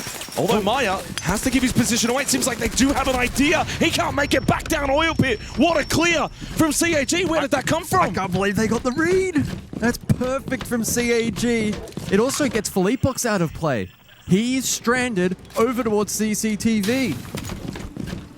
90 seconds still remaining in the round, and Anakin still up means they can facilitate a push downstairs. Funnily he's on enough, camera. They go upstairs at the moment. They do have the camera. They do have Sharip in the position to capitalize on Philippox.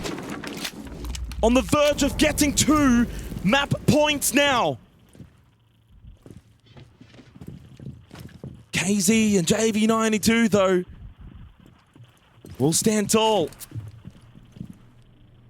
KZ rips a Nitro main, but he's got nothing to throw it at. Zaka back on drone. They've still got a minute, and CAG have reset a little. Back down to basement for the remaining 2 Team Liquid members.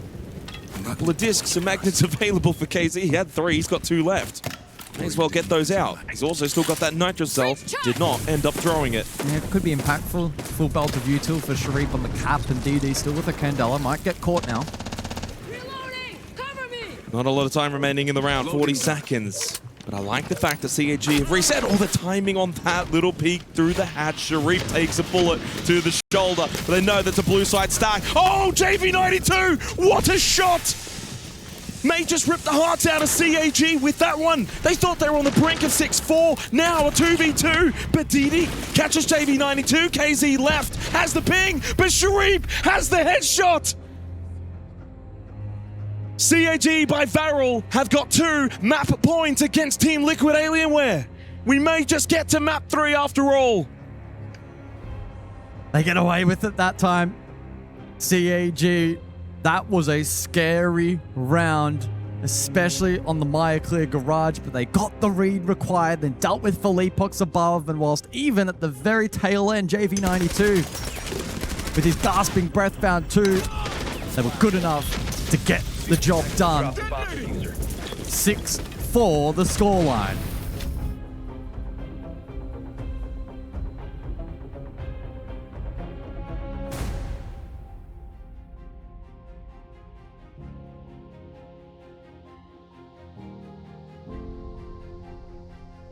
Well, we're just getting a little bit of information. I'm actually not too sure what I can't say, but I will say that something is clearly going on.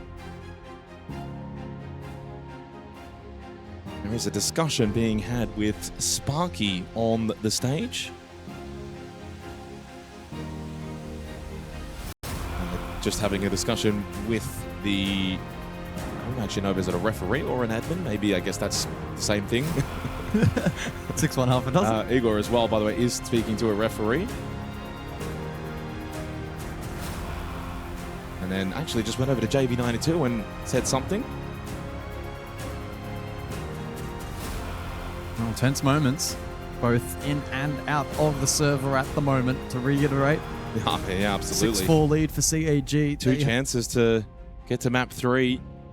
Comes down to a best of 1. And by the way, well, we've got a bit of time because the game is paused at the moment at 6-4. We did have a look at Bank, the decided map. 3-2 record for CAG by VARREL, but their 2 losses, guys, all right, have actually been in the last 5 days. Fnatic 5-7, so all rounds of regulation, and Dark 0-6-8. So deep into overtime against a very good DZ outfit, and the other 3 wins were all very comfortable back home in the APAC North region over Scars, D+, and Kinotrope Gaming. As for Team Liquid Alienware, 3-1 record, their loss being 4 months ago to NIP, 6-8. Most recent win was 2 months ago, 7-3 over INTS. Now the wins being Imperial and MIBR lows. Those were 4 months ago, so not as much recency on the map of Bank 4 TL. We are still in a pause as there is an ongoing issue, which hopefully can get attended to as quick as possible to get us back into the server, but thank you for bearing with us.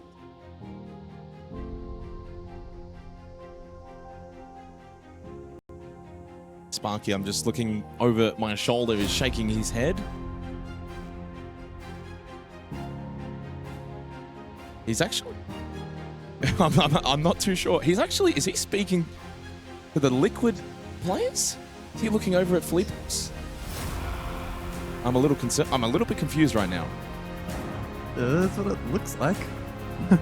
The mind game's being played during the pause. Fleepox, if he was actually doing it to Fleepox is just stone cold. Just completely stone cold. Giving the stare back. Yeah. There you see it. Eyes locked.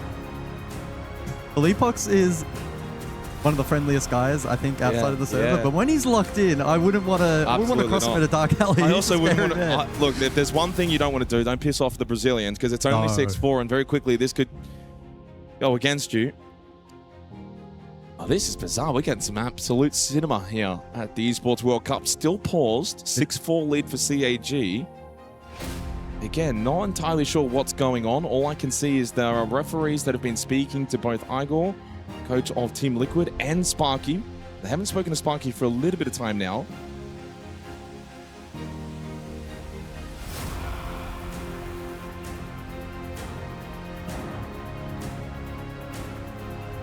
Oh, this just makes it even more tense. If only it was map 3.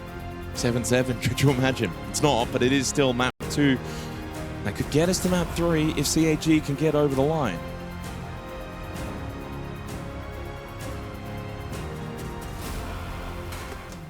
We'll, of course, let everyone know once we actually are back into the game, but still paused. Nothing like a little bit of drama in an elimination match to spice it up. The real question is, will it be a little bit of drama or a lot of drama? We don't know. Well, fortunately, we still have the B stream running, so we can find something to talk about during the break. Of course, Furia and Fnatic going toe-to-toe in another elimination/qualification matchup. Border Fortress and Cafe, the 3 maps to take place over on the alternate stream. Currently still on map 1, locking horns. And get this, Fnatic are in the lead. 5-3 over Furia. What a Cinderella run it could be for Fnatic and for maybe the entirety of the EML region. Well, I mean, Secret earlier today. Who would have thought leading the way for EML would be Team Secret, which they were dead last, GK Esports, and Fnatic. Move over G2, VP, and Falcons. We got a new leaders out of the EML region. It looks as if we should be getting back underway in the next 2 minutes, and from my understanding, it should still be everything's fine. 6-4 lead for CAG, and Cash and CCTV up next. And Sparky still looking at Team Liquid and saying something. Of course, bit of a stare down. Yep. Still ongoing. What's interesting, by the way, when you were reading out the B stream stuff, I was looking over and Iger actually gestured, of course can't speak, but gestured to Philippox to say nothing. A little shh to Philippox just to focus on the game. I don't know if I like coaches talking to, well, not talking to, but gesturing or talking at players, even if it is during a pause. That's not my domain. Anyway, we are back underway, by the way, and we have also, during the last 50 seconds, been in a tactical timeout from Team Liquid Alienware. That now has expired, so that did extend the break a little bit longer, but we will be now getting back into the server, and it will be Church Arsenal, the site objective chosen. 4-6 down for Team Liquid Alienware. All I will say to round off that discussion, we have seen plenty of theatrics on the stage here at the Esports World Cup so far this year. Some players like Turd, well, it worked out okay for them. Yeah, Bay as Others, well. though, Bay. Liquefact it did not. Liquefact not so much. So you just got to be careful. Just got to be careful. The Bappin's another one as well, yeah. Back into the server. And the scoreline will remain in place. 6-4. CAG in a position to take this second map and head us to bank. Yeah, but it's... Has it taken the momentum out of things? If you CAG, 5 seconds left before big round win on this very site, but with kind of now 5-6 minutes has sort of passed since then. A good chance to mentally reset for Team Liquid Alienware, go back to the well, have another crack at defending this site. Reloading. Interesting, we've played 10 rounds of Clubhouse. We have not seen a single plant. Just hasn't been possible. Just been gunfighting everywhere.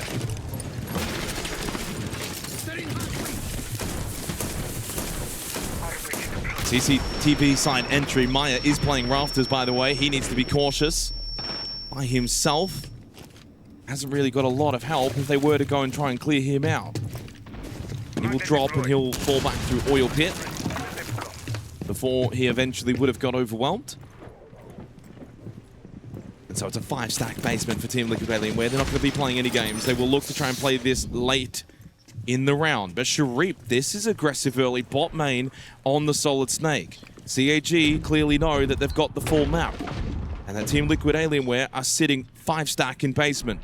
With the barricade, though, it's very tricky to envision him making a play. May need a teammate to come across and help. Play 0.5 and then shoot the barricade so that Team Liquid aren't aware as to Sharif's direct position. That then will allow him to hold the line down long. You also know that on the other side of that barricade, there's no one standing there anyway in the hallway directly because of the boogie auto breaches. So that finally then gets opened up for him, and now he's playing on the right side, and Team Liquid may not be aware of this. Does he see the elbow? Don't think so. No, we've got the advantage of the outlines. It's also a very long angle. And even if he were to shoot, he's probably going to get some damage. I don't think he'd find a kill, but you can clearly see the long angle that has been established. Game of millimeters sometimes, especially on Clubhouse. Game of moments, game of inches. But most importantly, I do wonder, because Church is not triple reinforced and they have been watching bot main, they may not be aware of the fact that Sharif is tucked in on that left side. Loading the magazine. Heading into the final minute, first of 2 map point opportunities for CAG by VARREL, and it's going to be a dirt stack. Oh. This is very, very risky. Into that nade hold over towards AK. A big risk to be taken by CAG. The hope will be those Church players go hallway and then Sharif gets the swing kill for free. It's Zaka that gets the opening kill. Nate knows that he's got a couple of players coming his way from dirt. Maya's in Moto. So if Maya crosses hallway, he could end up dying to Sharif. But no, catches Sharif. Big battle won, and that means Maya can slip in and play in towards Arsenal. Nate to win his battle against Anaton. There's a second one following up from dirt side. Chipisu late through blue to try and help out. They lose Zaka, and Chipisu falls in his 1v1. Team Liquid Alienware will get us to all rounds of regulation. Do not poke the beast. Yeah, the bear bites back. I think the game plan there from CAG was pretty sound. Dirt stack, you had long covered, but that close position facilitated by the Azami played so well by Maya. Didn't forfeit that control. Didn't panic. Didi had to hit the trade right there, but he missed his opportunity. And with others falling elsewhere, he then got stranded dirt. And Team Liquid firing up. So 6-5, one more chance for CAG to try and close this out. If you want some good news, though, they go Gym Bedroom. It's the most attacker-sided site on Clubhouse.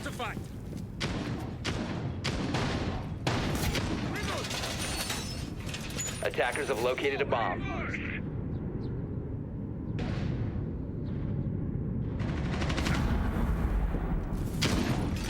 And the pressure mounting. What does CAG now go for on this final round of regulation? Do they throw caution out the wind and consider a Jacuzzi direct, or do they instead opt for a CC crosser clear through cash? The attacker's bomb diffuser Those has been spawns dropped. would indicate that the latter is the primary option here. And so if that is to be a success, the rafters clear if needed will have to be clear, and critically they'll need to be cautious of the mid-round aggression from Team Liquid. Now this time though, it is a bit of a different approach from the defense. Last time out we saw Felipox on the Solace basement. He went for the red stair route, and that was the win condition, and it worked out really well for them on that occasion. But this time, they don't have that lurk threat or that roam threat necessarily on the side of defense. It's a lot more about stacking this util and making the clear directly more of a challenge. 4 straight opening kills for Team Liquid. Alienware dominated the early battles. Make it But not all of them have been converted. 4 to 6 on the conversion. JV92, Nitro thrown. Oh, that's some good damage onto Anaton. Now very risky for the Blackbeard. He throws a frag grenade towards Maya, top red stairs. He'll go back into cash. That'll clear that position. Fall back through Con. Don't want their position for CAG, but it is Didi that finds the opening kill. Traded quickly by KZ over towards construction. Zaka just outside at the air vent. Chipisu now top red looking in towards Con. KZ's back in towards bedroom, so they've given up construction side. It's a full stack towards the side for Team Liquid. Both teams matching the tempo required in the first half of the round. And attention now directed to site. Double Flores still up here for Chibisu. Thatcher to clear catch. And 2 Bs on the Grim. Damage from KZ. Largely though onto Sharif. Keeps Anaton alive.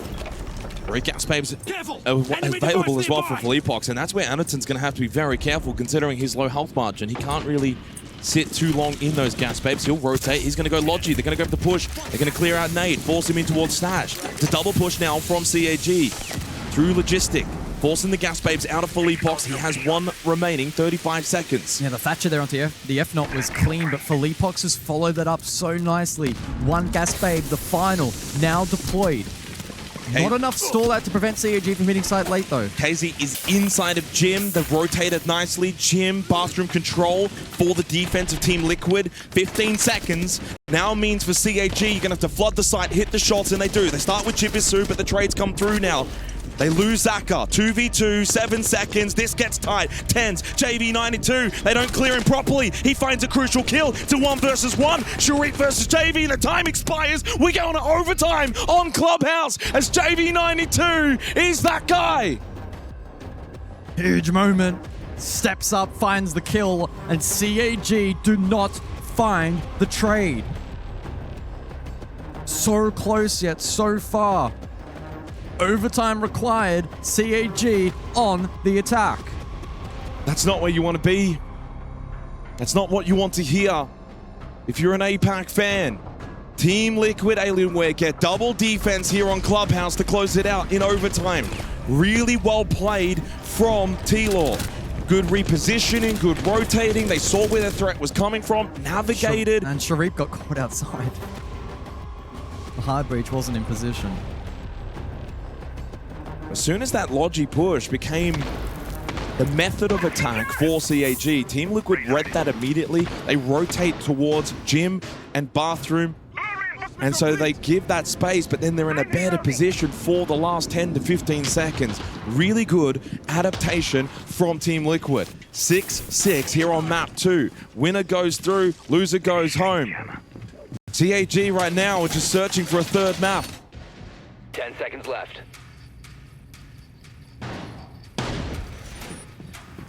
Deploying it. Jammer ready to attack. Yeah, Attackers the are setup heading here out to from defuse a bomb. Team Liquid Alienware going back to the anchor-centric hold. Stay clear of the blast zone. We'll probably see maybe a little bit of offsite pressure early, then the peel late. And you think about last time out, how CAG struggled to deal with some of those deep anchor positions. They went for the dirt pivot late, and they couldn't trade it out effectively. I didn't even know what to say about that. I mean, why are we double pushing dirt 30 seconds into the round? DD just dies immediately, not playing properly behind Anderton. Crucial mistake. And again, the punishment immediately from Team Liquid Alienware. You cannot make mistakes against these guys. Anderton's now down. But they do at least get 2 kills back onto JB92 and Nade. But guys, this is not the way you need to be playing. It's a 2 versus 3 with 2 minutes and 10 seconds. All clear at my location. Just throwing bodies away for the fun of it. Oh, if there's any reprieve, it's the 2 best fraggers on CAG still up. Need to get his next kill straight away. Sharif had a small window of opportunity. Frag grenade thrown, but caught immediately by Magden here of KZ. Oh, the swing! KZ went for it! I got dislodged by the nade, had no other option. Meets his maker. The Soliton radar. Another info here onto the position of Philippox from the radar of Sharif. But Philippox with the shotgun will play the closer angle. You gotta get Chibisu into the action here. He'll get info blue, and so he'll likely path and try and connect for the pinch. Well, Sharif trying to actually just bait him out there with the footstep to try and force Philippox into swinging while he's moving. This could come down to 2 straight 1v1 fights. Now, Chibisu versus Maya, Philippox versus Sharif. I'd rather, though, be in Philippox's position. He has a nitro, he's got shotgun up close. Sharif, though, trying to just grab this kit. Flag grenade, but again, Ilmai has had a big say in this round, but he's taken more space. Oh, and he takes the swing battle. Philippox wins out with the shotgun. It's all down to Chibisu, but he hits the hard shot onto Maya, and he knows where Philippox is. He's trapped inside of dirt. Chibisu's got 50 seconds to think this through. Gets rid of the bulletproof camera. He should know he's... What are you doing? Why are you using the Kuan Hive Launcher? That's not the time for the bees! That's not the time!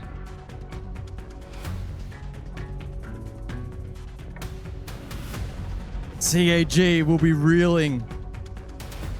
Given an opportunity in a round... Just shoot him with your gun, brother! You know where he is! He's got nowhere else to be! What?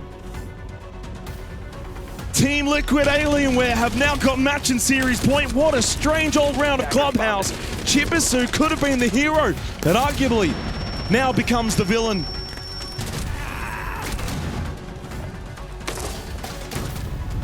Look, that last fight, it was never in his favor into the shotgun, but still didn't give himself the best opportunity to won that out. Ice cold, says Philippox. That's why you don't poke the bear. No, you don't. Sparky was saying some things towards him earlier.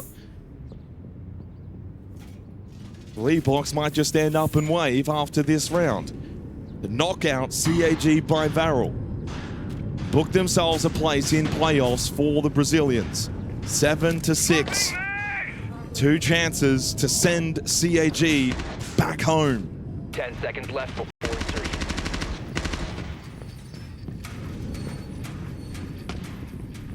CAG, they want defense now. Jammer ready to activate.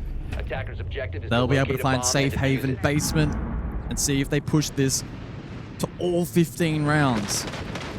Heavy roam to be employed early. And Team Liquid, much like their counterparts, posturing dirt side. Although surely they won't make the same error of over-investing early. Should be a case of just pressuring this position, forcing pills elsewhere, and then being able to formulate a late round plan. I make my own entrance. It is just DD basement alongside Anderton. 1 dirt, and Anderton fixed over towards blue currently. 3 straight rounds for Team Liquid Alienware. It seems like that hurdle, again, is in front of CAG. DD over towards Dirt. He's got VARREL in his sights and he finds the early kill onto the Blackbeard. A good start for CAG by VARREL. Reloading. But they've had opening kills in the last few rounds. This one a little bit more different though, because there's no trade and good space retaken towards Dirt with Anaton on the clash, but they lose Sharif to JV92. He just gets a free kill. So evens up the numbers again. It's been a brutal battlefield over towards Dirt over the course of this map. JV92 though, good read onto the main stairs peak and now up to 15 kills. CAG still with a roam in play, but as I say that, all 4 are back to basement. And so they'll be relying on DD with double smoke, hopefully a couple Razor Blooms deployed, and Chibisu can play proactively with Keybers. Now Maya's trying to find this angle, I just don't think it's going to be there for him. Anaton still pushed all the way up Dirt. KZ taken very low. This needs to be a kill from Zaka. He's going to go searching for it. Doesn't want to leave him alone. Knows he's low. Finishes him off. Finds the next kill. He's already eaten a jug of payload, so will not get call pressure. I mean, KZ's dead now anyway, but still, one thing to reconsider too is the kit location for CAG. Gas Babe to just stall out the push for Nade. And that's allowed Zaka to get back over towards Gen. That's a really good U-tool for CAG. There's not a lot of time remaining in this round for Team Liquid Alienware. It's probably just going to have to be ascended to site, hope they can get all of the kills. They don't have the case. Big pick from Maya. That's one. Chibisu with the church triple wall. Does get the kill onto JV92. Knows there is a second inside of Moto, but they lose to Nade, pushing down towards Blue. As Maya falls, it's a 1v2. Nade, has he got that clutch in him? But he's got to deal with the clash. The kit's been Dirt the entire round after that first push from VARREL. Anaton's playing this so smart. Fall back. Play the time. There's only 8 seconds left, and even if Anaton were to die here, Chibisu's on the other side of the site. We're going 7-7 as CAG will hold on. Happy feet from Anaton. All 15 rounds are needed on Clubhouse. How many big moments have we seen inside of Dirt between these two on Club? And it's CAG to push to round 15. Great start with the clash into the Blackbeard. Good play from Zaka over towards Oil.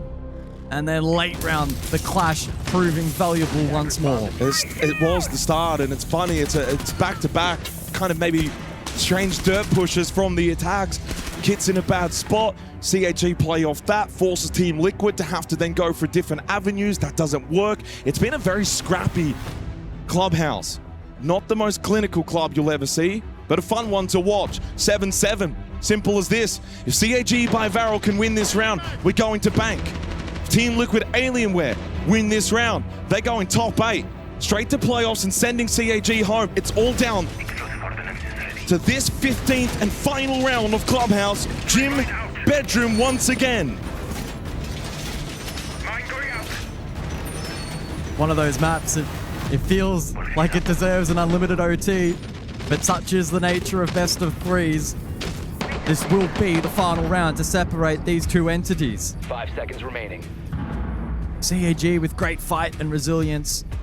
Attackers must locate Team Liquid, and defuse I think the bomb. fair to say, have been in control for a large portion of this series, but it all now comes down to whether or not they can get it done here, or if Bank will be required where it opens up for both teams. So many events. Previous history, this would be a CAG loss every day of the week. Their fans know it, they feel it, they fear it. But this event's just got something a little different. CAG have been a little different. And if you're Team Liquid Alienware, you don't want to see what their bank will look like. You want this done, dusted, move on, and have a few days off and prepare for playoffs. Anaton on the Blackbeard again will be ever important. Small breach opened up towards Jacuzzi. Nade over towards Oil Pit and lurking down in basement for Team Liquid. So he'll be the roamer. Can come back up either secret, which is what they did last time, that pinch onto Anaton, or back up main stairs, the more defensive approach. He's lounge at the moment. That flank could be devastated, and there's no dedicated flank watch operator such as the Nomad or the Gridlock in play for Nade CAG. at the door. Drone. Damage onto JV92 inside a cache as well. That was from Sharif. He's taken to 1 HP. Bit of a battle between those two. Entry made into CCTV. By the way, we are 90 seconds through this round. Time will become a factor for CAG. They need to pick this pace up. Still got nade basement coming up main stairs. And JV able to escape courtesy of the Kiva barriers. So good teamwork with KZ. Ground now forfeited to CAG, but that's only half the battle won. Minute 10 on the clock. Still scrambling for control, trying to find the opener in this round. JV falls. Balls over towards Logi. There's only going to be one Candela left for DD. Damage onto Maya. This is a risky position to be. Logistic is dangerous as Sharif will also find the kill onto Nade. The 1 HP Sharif at least gets a kill. And as JV now falls, and so does Maya, this becomes doable for CAG. As Philippox 2 goes down, KZ, the last man standing in their way. But I think we all know that bank is needed because this CAG is not messing around. Time after time, they fall at all of those hurdles, but we're going map 3, baby, at the EWC. Absolutely deserving of all 3 maps. And the Performed well enough. Team Liquid Alienware, they have wanted to return to their former glory as world champions for longer than I care to remember. This is the final map of the A stream. Only one team will qualify through to quarterfinals. Will it be our powerhouse, our tried, our true, our loved CAG by VARREL, or will Team Liquid Alienware do what they do best? It's time to find out. Well set up, Rob, and sets everything up for this final map. Win and you're into playoffs. Lose. Question marks on your event. Was it good? Was it bad? You fall short. But ultimately, as you said before, guys, it comes down to a best of 1. Bank. The last map in this series. Liquid. They were able to land the first blow on Labs. CAG by VARREL. By the skin of their teeth on Clubhouse. Get the job done. It's all reset now. All evened up again. The bands were Azami, Ace, and the Blackbeard. Team Liquid Alienware will start on defense.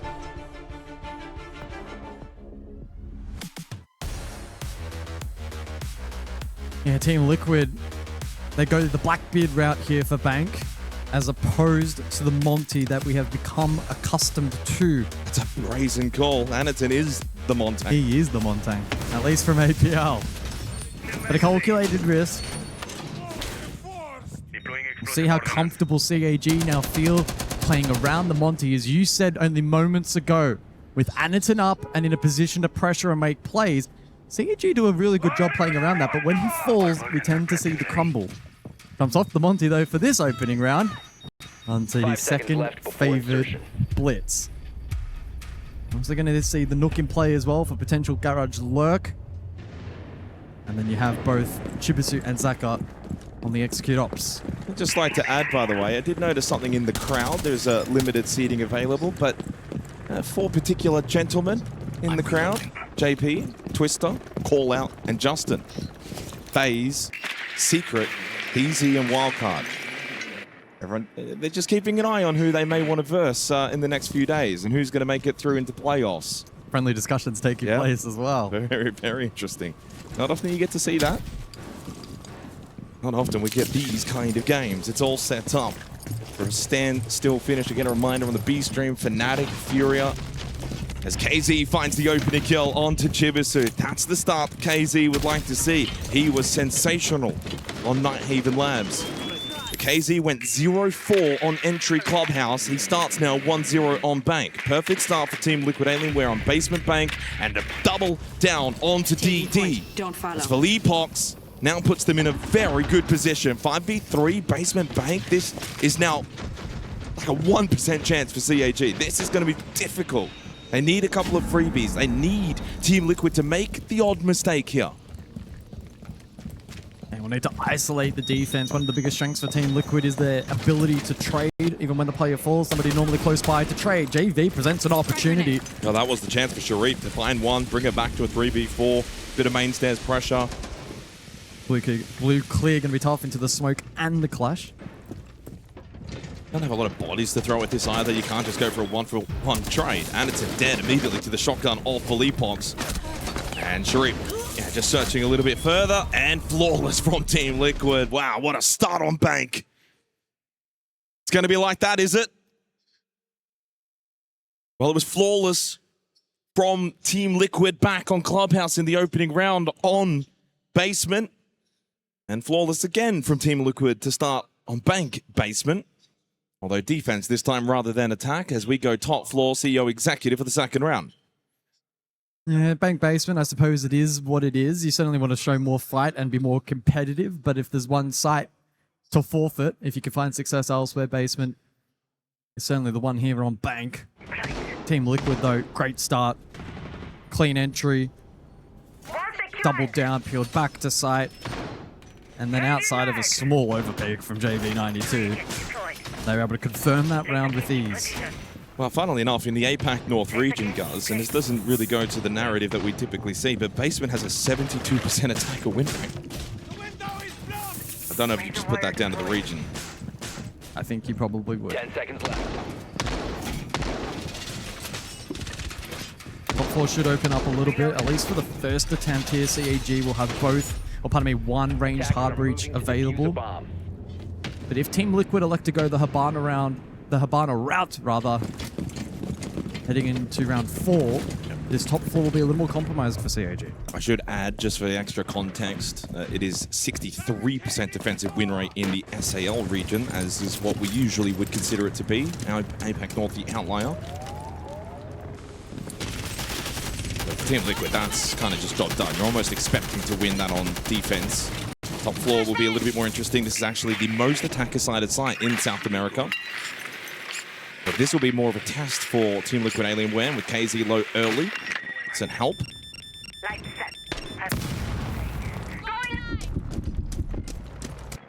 Wire destroyed towards Banana Stairs, and for CAG, Hennington this time will play the Montaigne.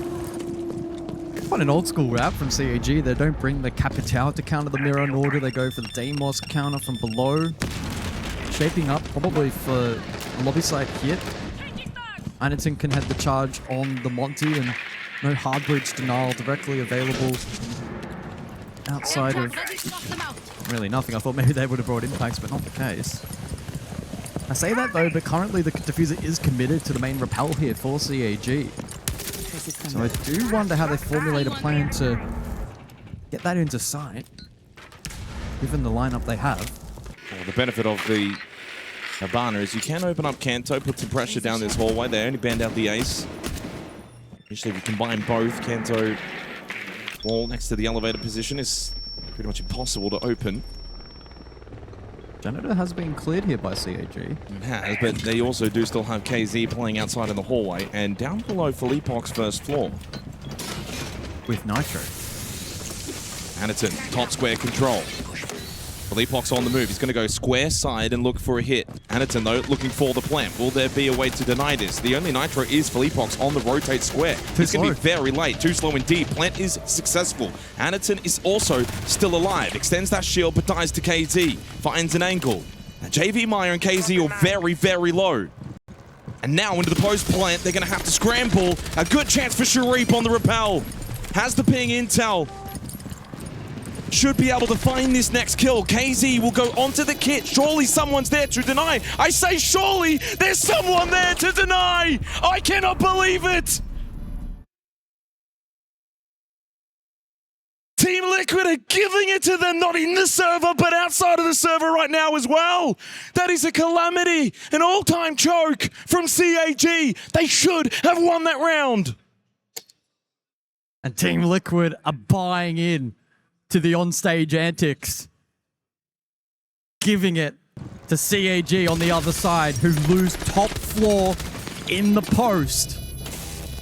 Nobody with eyes on that diffuser. Team Liquid are firing up, and if CAG don't put the brakes on this momentum, this map could spiral out of control quickly. It's another 2-round lead for Team Liquid Alienware, and another time that Sparky will not go an early timeout. It worked on Clubhouse. back on Clubhouse.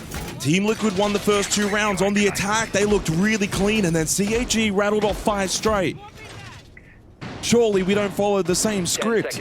Surely on this third map, there's new material to be used. 5 seconds to go.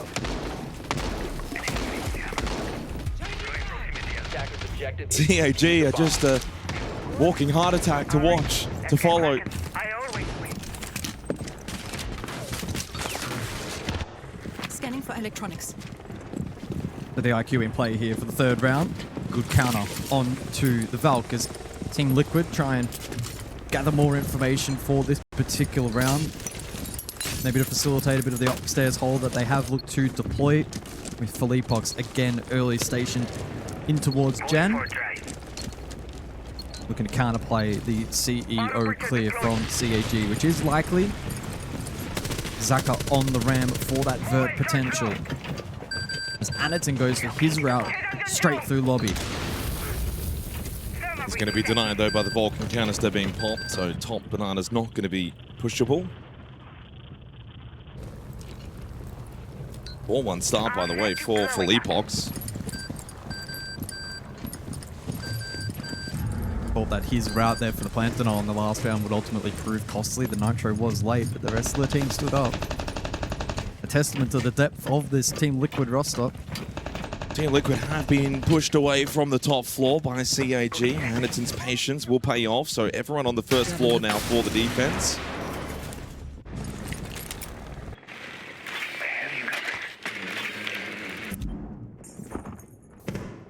Cam inside of stock. And 3 nitrocells to play. I only imagine one of them can be used towards stock with the mount cams. HE will need to be cautious. Navigating a tricky position now are CAG by VARREL, losing the first 2 rounds. Puts the pressure on them slightly. JV92 around Archives. Notices one outside Repel, top square. That's DD. AZ going down basement, may look for a blue stairs flank, but Sharif is already here, and Sharif has the angle but doesn't get the chance to shoot. That is a lovely reaction through the barricaded door, and JV92 Archives surrounded, overwhelmed, outnumbered, and he too will fall. Opens up a 5v3 opportunity for CAG. Triple stack site, all that's left now for Team Liquid. Yeah, limited util for the defense. Positions compromised.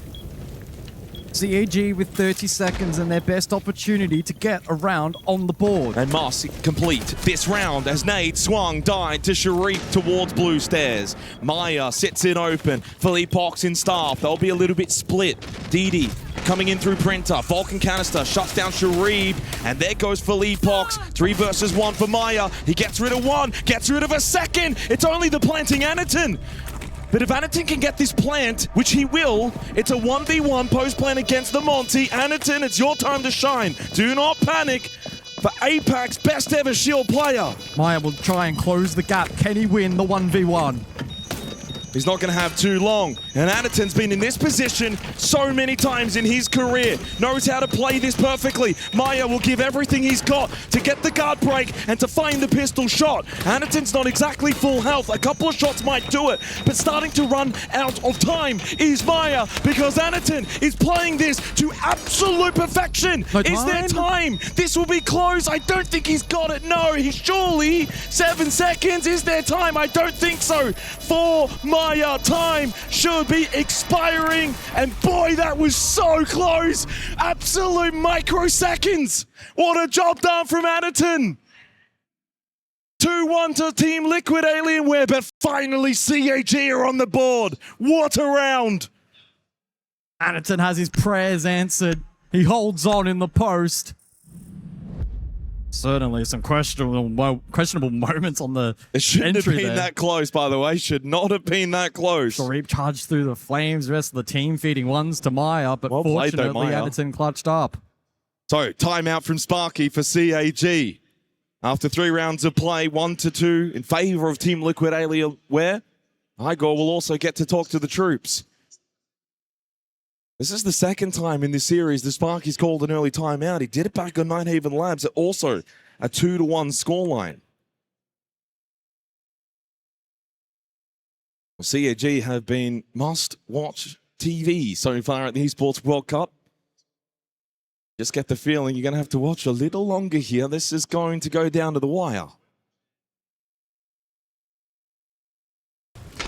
So no real surprises. The Monty will be banned out for the remainder of the half. Kaid will be benched by CAG as we look back at the replay package.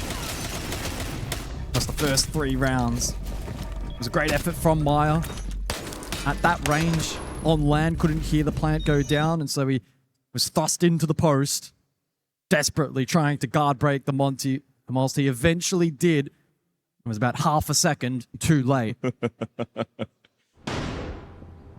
Gotta find the fun in it after all, even though the competition is as high as it is. So out of the tactical timeout, but also the bans. The Monty has been removed from Anderton, but he does still have the blitz available. Kaid banned away from Team Liquid Alienware. They did use it back in the opening round for Locker's CCTV from JB92. They'll use it again. Well, that's right, they would have used it again, but of course no longer available. Well, it's all happened so far on Bank in the first 3 rounds, guys. The opening kills, all 3 have been converted. From the KZ, Philippox, and Sharif. We've had 2 plants after none on Clubhouse. We've had 2 multi-kill rounds already as well, plus the clutch from Anderton and a counter defuse. So it's been a lively start on Bank. Hoping we can keep this up for the remainder of the map. Team Liquid going for the info route this round with the Mute Mozzie combo with the Solace thrown in as the blitz counter. Speaking of, Anderton considering entry towards Sprinter, but Philippox will keep that at bay. Sharif has been living on this rappel, by the way, for almost every single round. He's 5-2 and finds another kill. This one onto KZ, playing the Solus. This time, CAG have gone with far more of a read into the fact that Team Liquid want to play this first floor. That's what got them the round back in the opening round. They kind of caught CAG walking into the building. This time, they're a little bit more apprehensive. We saw that with the pushback from Anderton, knowing the Nitrocell would come his way. Sharif playing that rappel position, finds a kill. This is problem solving from CAG. Leaves the rest of the defense very vulnerable against the drone work through the early to mid round, against identifying where the blitz is, and even late round in a plant situation. The Souls can be great into that sense play, identifying exactly where the plant goes down, because typically it's a little off meta. They won't have that tool now. CAG have put themselves in a really good position courtesy of that entry. Still a decent amount of time. Philippox shows Brazen. He goes for a swing. That's wild. Brazen and Diddy will punish. A second kill acquired for CAG. They're looking to find an attacking round win on Basement Bank. Didi fortunate to be alive after the main stairs swing from Maya, who's playing a very good Bank so far at 4-1. They'll keep swinging. There's no reason to anchor sight now if you're Team Liquid. Apparently they will indeed keep swinging, and this time the swing will work out for JB92, and he'll look to drop down. Nah, he'll stay. No, he'll go. I thought maybe. He dropped down to his death because Sharif is already into Vault. Maybe he should have stayed after all. They didn't know that Sharif had infiltrated the basement. 4 versus 2 for CAG. Maya scrambling around lockers, but he doesn't know what's safe and what's not. Nade in CCTV does still has gas babes. He's thrown one towards Red Room. CAG can afford to be patient. 40 seconds. Util to play off, and namely the blitz. Nade, what a shot. An all-time champion to keep the round alive for Team Liquid Alienware. The CAG are on the move. Oh, spotted in the corner. Maya. And then there goes Nade as Sharif collects him too. Make it back-to-back round wins for CAG by VARREL. Guess what? We are tied on Bank. I was a little nervous early. I really thought that Team Liquid could run away with this third map. But that will not be the case. CAG are fighting back. Sharif found early entry onto KZ. The rest of Team Liquid were then forced into playing aggressive. And eventually when they tried to peel, they got caught. Great work from Sharif. Got the DMR to work. And the rest of the team composed in being able to win out the round. Team Liquid are dipping deep into the strat book. We are going over to archives. So far at the Esports World Cup, for some added context, we are sitting at a 56% defensive win rate on this map. In fact, there is not a single site, a single objective that is attacker-sided. How many times have we seen this side at this event? 3. Defended successfully every time. I don't know who's been defending it successfully. DZ, Falcons, and Shopify, supposedly. Well, 2 of those have gone home. 5 seconds So remaining. Bad omen. it does a bad omen. Attackers objective Well, this is a big call for Team Liquid Alienware as we go Talus Archives. Ladies and gentlemen, for just the 4th time at this event, out of 71 rounds played, this is the 4th time we will see this site, this objective. This is a big call. This could have big ramifications. And an early ping as Sharif wants to get back on his rappel, but this time a little bit more aggressive positioning from JB92. Oh. JB92 gets the kill onto Didi. That should never be happening because they had him on ping, and Sharif too goes back to the same spot. This time though, Team Liquid are ready for it. Really good adaptation from Team Liquid. We may not even get to see the site. A strong start.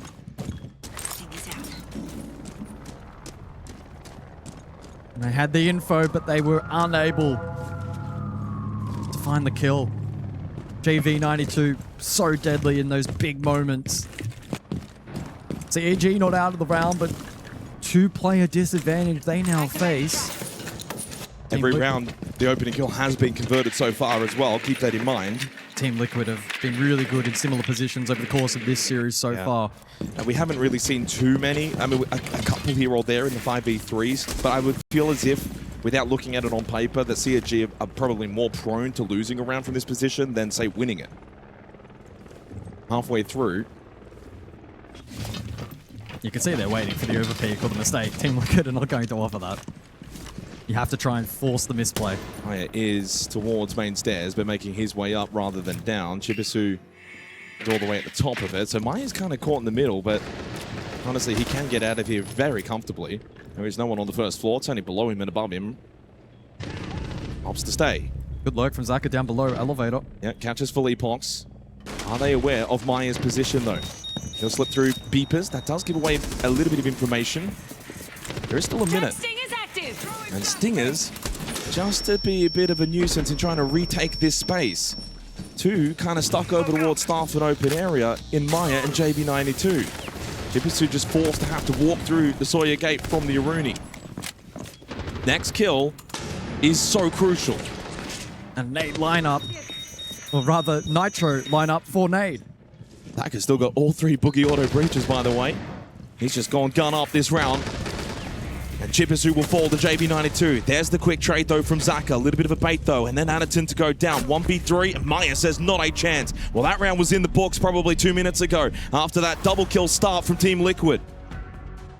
They had JB92 on drone. They couldn't capitalize. And from there, the round became pretty much impossible. They did an okay job to bring it back to 3v4. But at no point did that round look really too difficult for Team Liquid, and made pretty quick and easy work of it in the end with 3 alive. Team Liquid, though, do call a tactical timeout. So both coaches going early with their timeouts. Here, on the edge of half-time as well. Round 6 on the other side of this tactical timeout. Yeah, Team Liquid taking the gamble here that defense is going to be a priority. They want the lead at halftime. They'll then have an opportunity to discuss plans and reiterate upon plans for the second half. So this is not the most absurd of decisions. In fact, I quite like it. Remains to be seen what the approach will be for this round.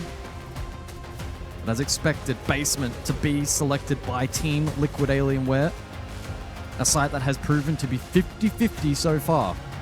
Well, I mean, this is probably a one-round timeout in many ways, because Igor's going to just get to talk to them anyway straight after this round, going in preparation for the second half. And so you think about, okay, well, going back to lockers and CCTV, as you said, 1-to-1. So what's the change up? What's the difference? So they bring Felipox on to the Echo. So Yokai's will be brought basement for the first time. Didn't bring it in round 4, didn't bring it even in round 1, which they did win. Again, the Kaid banned away, which is what they had back in round 1.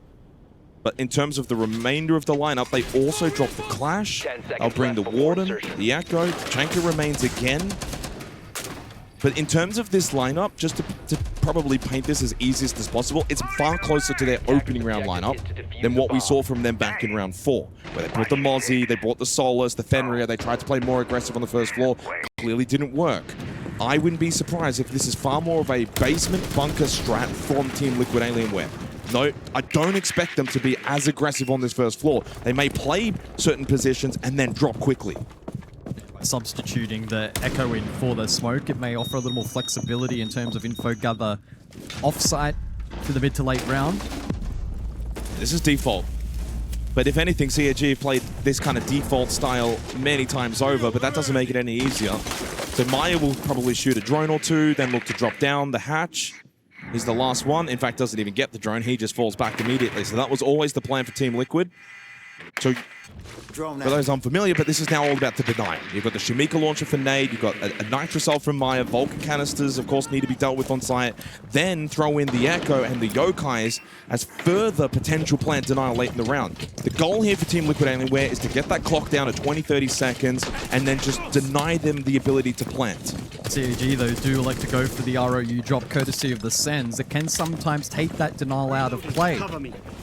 They also have the Thatcher to counter both the Echo and the Warden, disable those operators late round as well, or even the BPC if needed. They're not even playing blue stairs, so they're not even giving CAG a chance to overwhelm one player and then go into a 5v4. If CAG execute cleanly here, I think they're probably in a slightly better position, slightly stronger. Team Liquid are betting on being able to dodge the Thatcher. Call goes out in terms of pressure rear. That's Zaka on the Deimos. PZ gets the call to maybe get a little bit lurky over towards main stairs, but won't overcommit. Mark activated from Zaka onto KZ. The Thatcher in play. Just the one Nitro to deny. Yeah, that's the only one that really needs to be denied, but also the Yokais are in play. There's a lot on DD's shoulders here. And Sharif goes down, so they don't have the ROUs available. That's a big opening kill from Maya. They're going to go for it, but Chibisu falls 0-6 after such a strong clubhouse.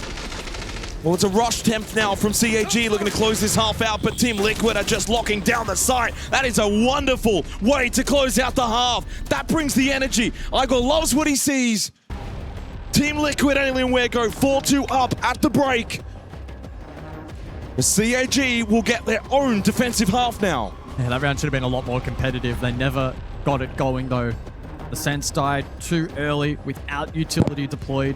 It then meant that the rest of the attack was pretty simple and straightforward to break down. The disappointing end to the half for CAG, but positive for Team Liquid with a 2-round advantage as they prepare for attack. Well, let's look back at the replay of the first half. Sharif had the time of his life here at this window position. You think back to the second round, guys, that really should have been a CAG round win. Probably counter defuse from KZ, and then they did at least bring it back, win the next 2 rounds. They won Staff Open, they won Lockers CCTV, and they started to get some good momentum. But where they lost it then to start the 5th round, early mistake against JV92 in the corner. They got the drone, they had the information, and then they lost 2 players. And from there, the round was over. And then similar a little bit in the 6th round as well. Maya just catches the timing on Sharib. And so you look at the first half, 6 opening kills, all converted, 4-2, obviously, in favor of Team Liquid Alienware. So the early entry battle, again, proving to be a difference maker in this series.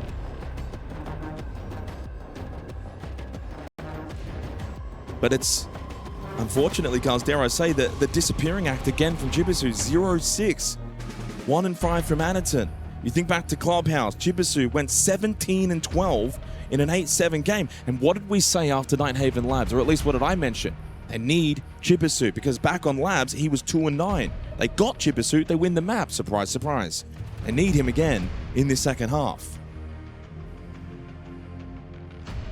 Very quiet. But maybe he can spring to life on defense.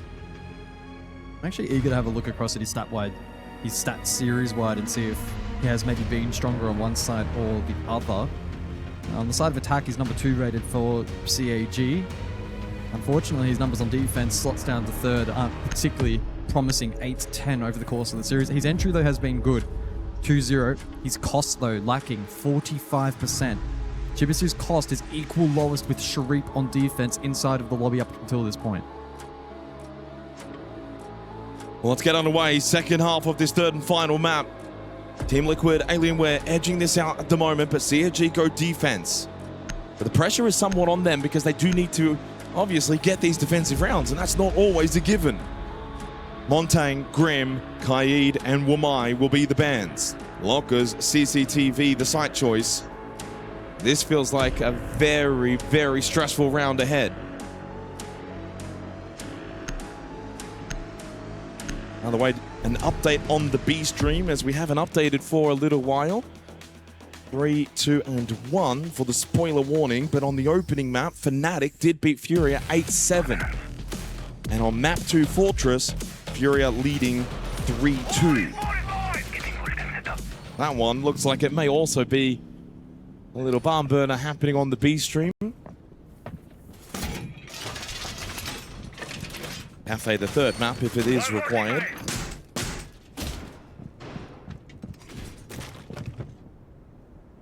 And our attention will shift back to Bank.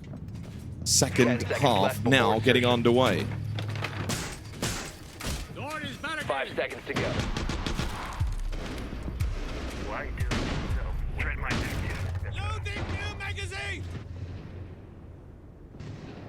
CAG need to win this round. Basement Bank feels crucial. Numbers aside, just having a bit of confidence. It's never a great feeling to start your defense off poorly on the primary site, and Bank is certainly no exception. Denial heavy for the defense here on the first attempt. Smoke, Goyo, Echo, and 2 Barrel if Team Liquid were to go for the sense play. Well, this is the power play garage side though, but into the bulletproof camera, they will be aware of Philippok's Glaz pushing. Zach has got to be very careful with the way he wants to play into this. You don't really need to challenge the guys at this point in the round. Still 2 minutes on the clock, but yeah, you don't want him to push too close. Anaton just gets completely overwhelmed, not expecting the push, and Zaka went for the swing. Zaka went for the swing. Misplays from CAG. But Sharif, at least able to catch JV92. That's the Habana as well, guys. So, bot square hatch is not going to be opened up. That's perma-closed. Yeah, not that it matters, though. And Philippox gets DD. Chibisu, though, then gets nade. Well, this is a really strange... Oh, and then Maya! Big kill onto Sharif. This is a calamity for CAG by VARREL. The basement site needs to be defended. And they've given it up far too easily. Swinging and being aggressive, it has cost them. Chibisu from 0-6 would need to be 4 and 6. It won't happen. Team Liquid Alienware extend their lead. 2 rounds away from playoffs. That is such a demoralizing blow for the APAC North team. They need to be clinical and clean from here because the Brazilians are on the verge of knocking them out. That's a really brutal round. It wasn't close. It didn't come down to a plan. That is a horribly played round, though, from CAG. Why are we swinging, boys? Why are we not playing to the strategy, to the setup? Why are we swinging into a Glaz who's just solo pushing Garage with a smoke that's up? Like, question marks in that round from CAG. One they'll look back on and think, what are we doing? Themselves, they would say that. And we haven't had a high frequency of those classic CAG moments at this event. It's been one of their strengths. It's why they're in this position. They've played a consistent brand that has gotten them to this position. But questions remain if it's good enough to make it to top 8. Because at the moment, Team Liquid, they have the momentum. Oh, they certainly do. We haven't really seen comebacks arise on this in this series either. Crazy drone, by the way, over towards front desk. We'll see if that has impact later. JV92 is laughing. He can't believe he's got on a drone front desk, and that could be a big difference maker later in the round.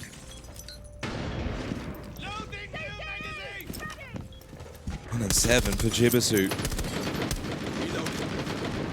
Can he mentally switch on in a time of need for CAG? Top floor CEO executive. This could probably be the nail in the coffin. It just has that eerie feeling that for CAG, the Cinderella run will not end with a fairy tale finish. And for Team Liquid Alien, where it feels like a new dawn with this new organization, maybe a chance to make history with this organization that they've achieved previously with others. 2 rounds away from a playoff position where anything can then happen.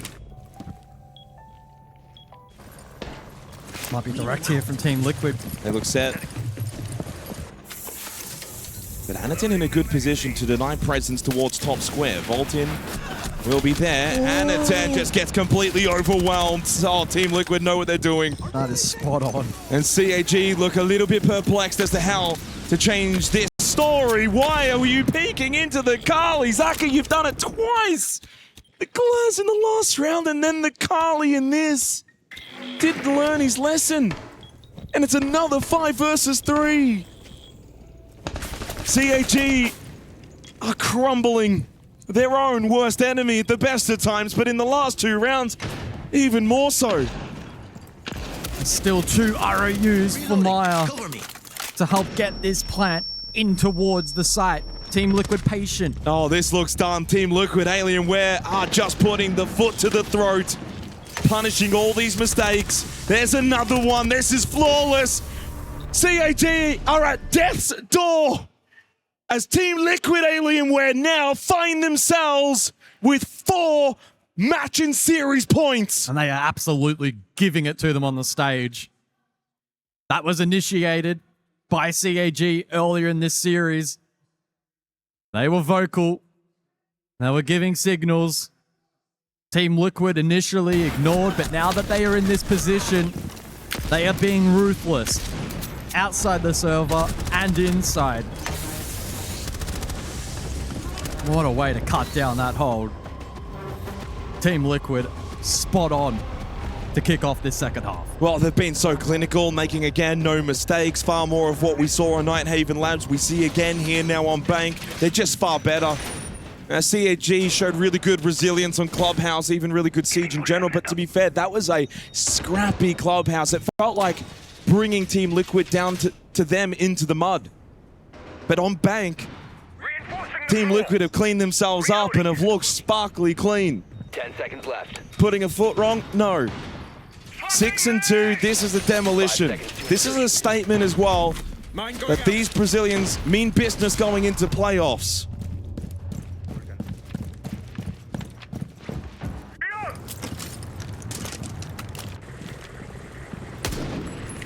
Starting shot drop!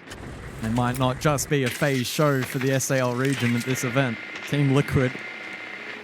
The Fury is still alive Very as good. well. Yep. Over on the B stream, they actually lead 4-2 on map 2. Well, there's pressure on Zaka.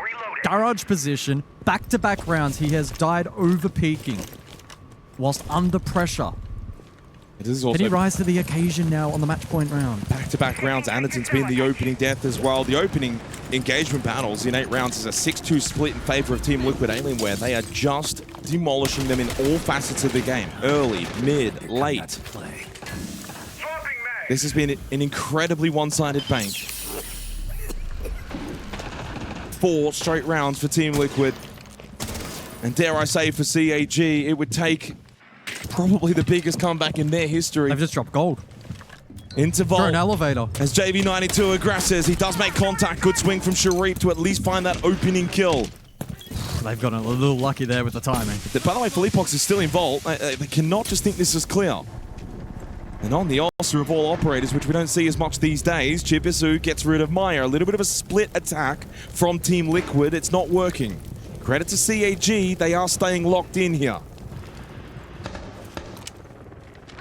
Nade also searching from Vault.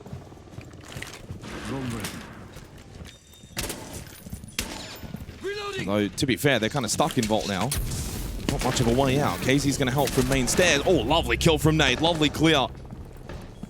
And now that allows KZ to push down. A close fight at the bottom of main stairs. It's a trade, 1-for-1. Sharif also finds his 3rd in the round as he goes to 11 kills. Philippox will die. CAG will stay alive a little bit longer, but boy, they've got so much more work that needs to be done. Basement as a safe haven gets them 1, but locked away. Yeah, Team Liquid going for the trick play. often is reliant on finding a nice timing to either find a pick elevator or gold. And unfortunately for them, neither opportunity was presented cleanly. Good work then from CAG to resist the follow-up. They now, though, need a full clean rotation to push us to overtime.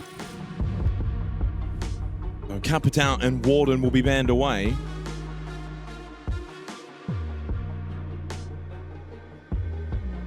One round at a time has to be the mentality for CAG. We know historically you probably wouldn't back them in, guys. How many times we've watched them, very rarely do they have this kind of comeback potential. But it has been a different event with a different feel, and certainly a far better performing CAG overall. And even if they do fall here, at this hurdle, at this moment, I think you can give them a pass mark on the tournament. But they're not here for pass marks, they want to win. I mean, that was the messaging from them directly after knocking out Shopify. Yeah, cool. That's awesome. Doesn't mean much. They want to go all the way. Well, to do that, they must win 3 straight and force overtime for the second map straight.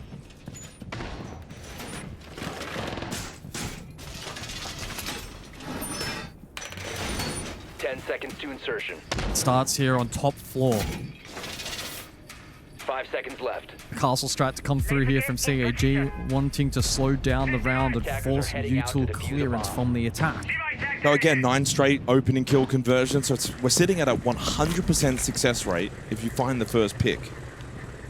And if we look back at Clubhouse, yeah, a little bit 50-50. Labs was also at a 95%.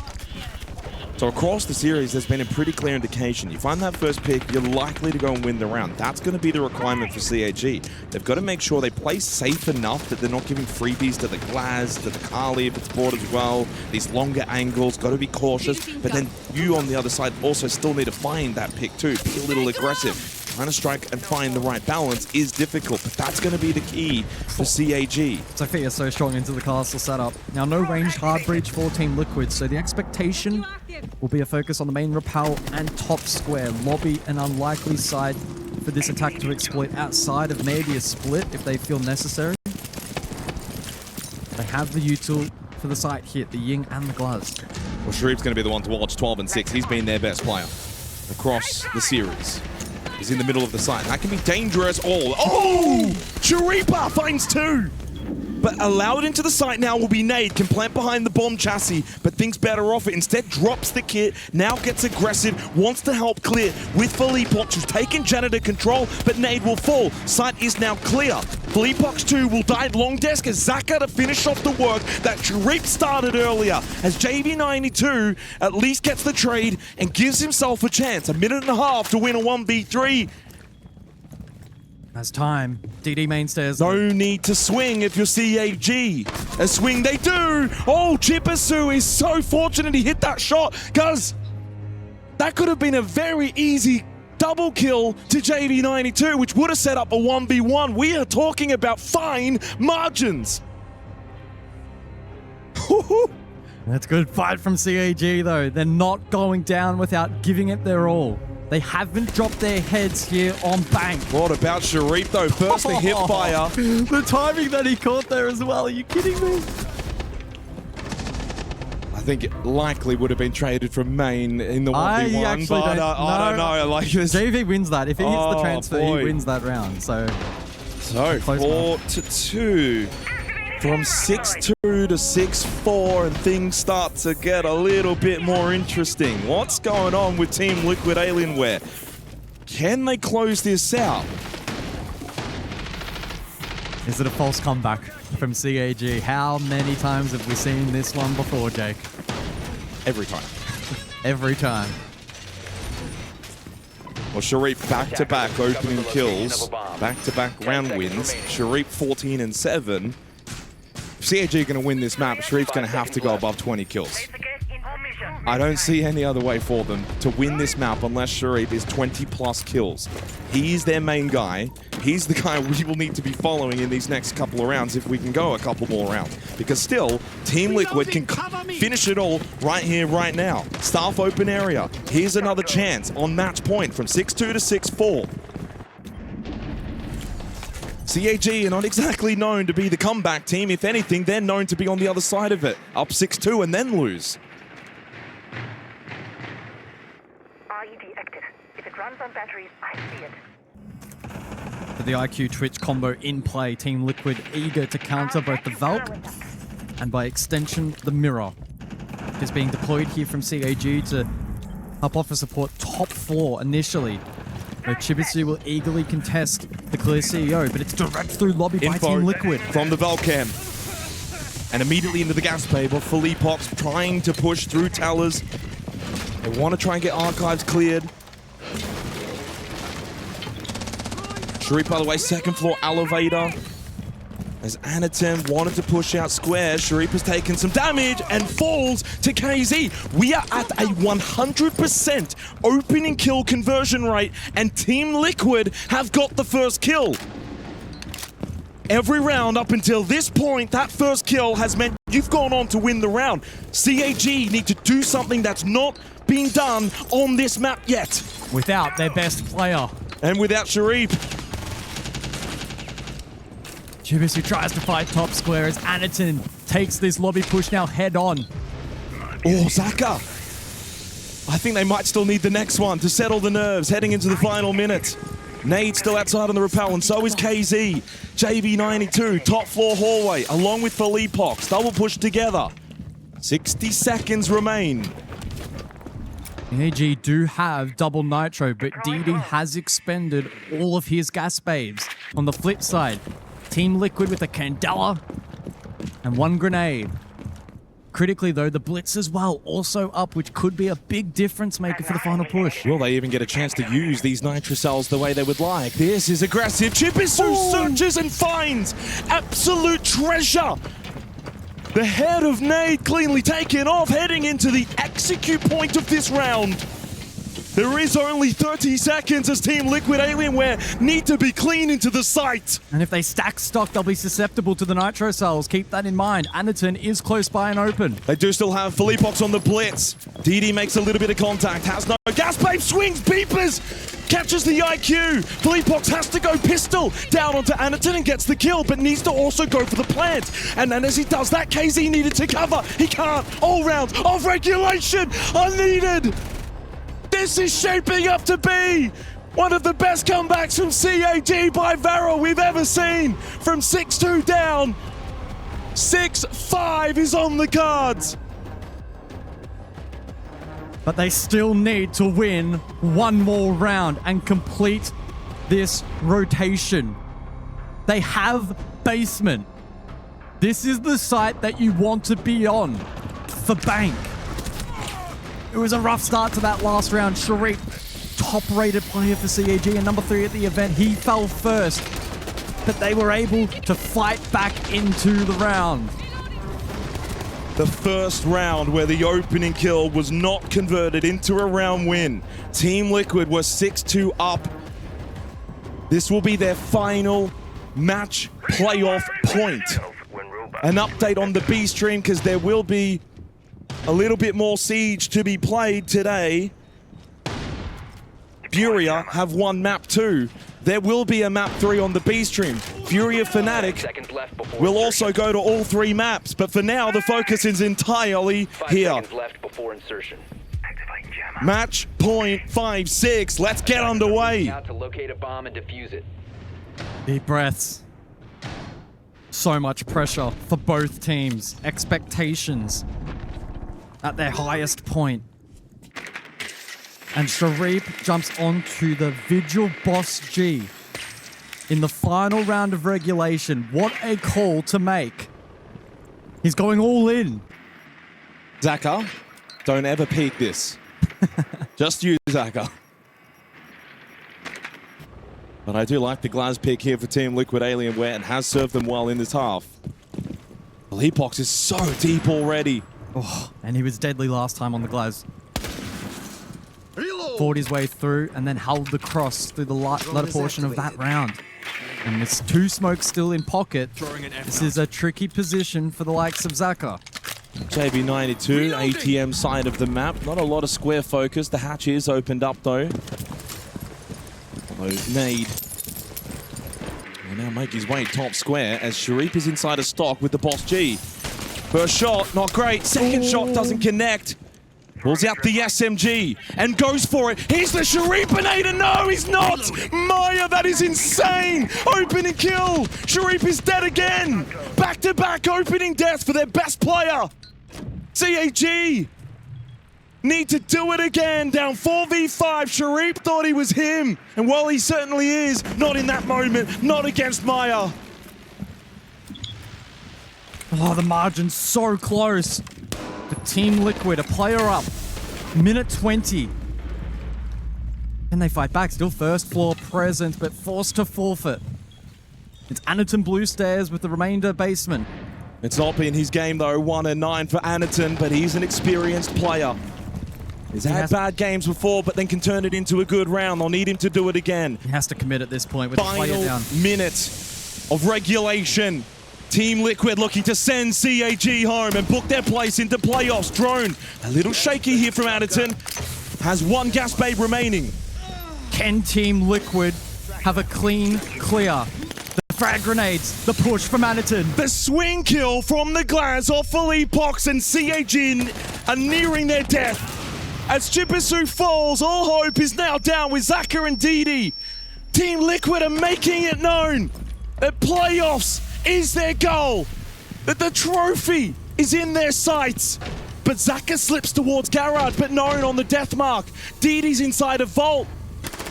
And as they get rid of Zaka, and that plant will be successful. Although denied first go, Didi's being hunted down. Headshot confirmed. Back onto the plant for Nade. Didi needs the kill, can't find it. Team Liquid Alienware are top 8 bound at the Esports World Cup. And they are letting CAG know all about it.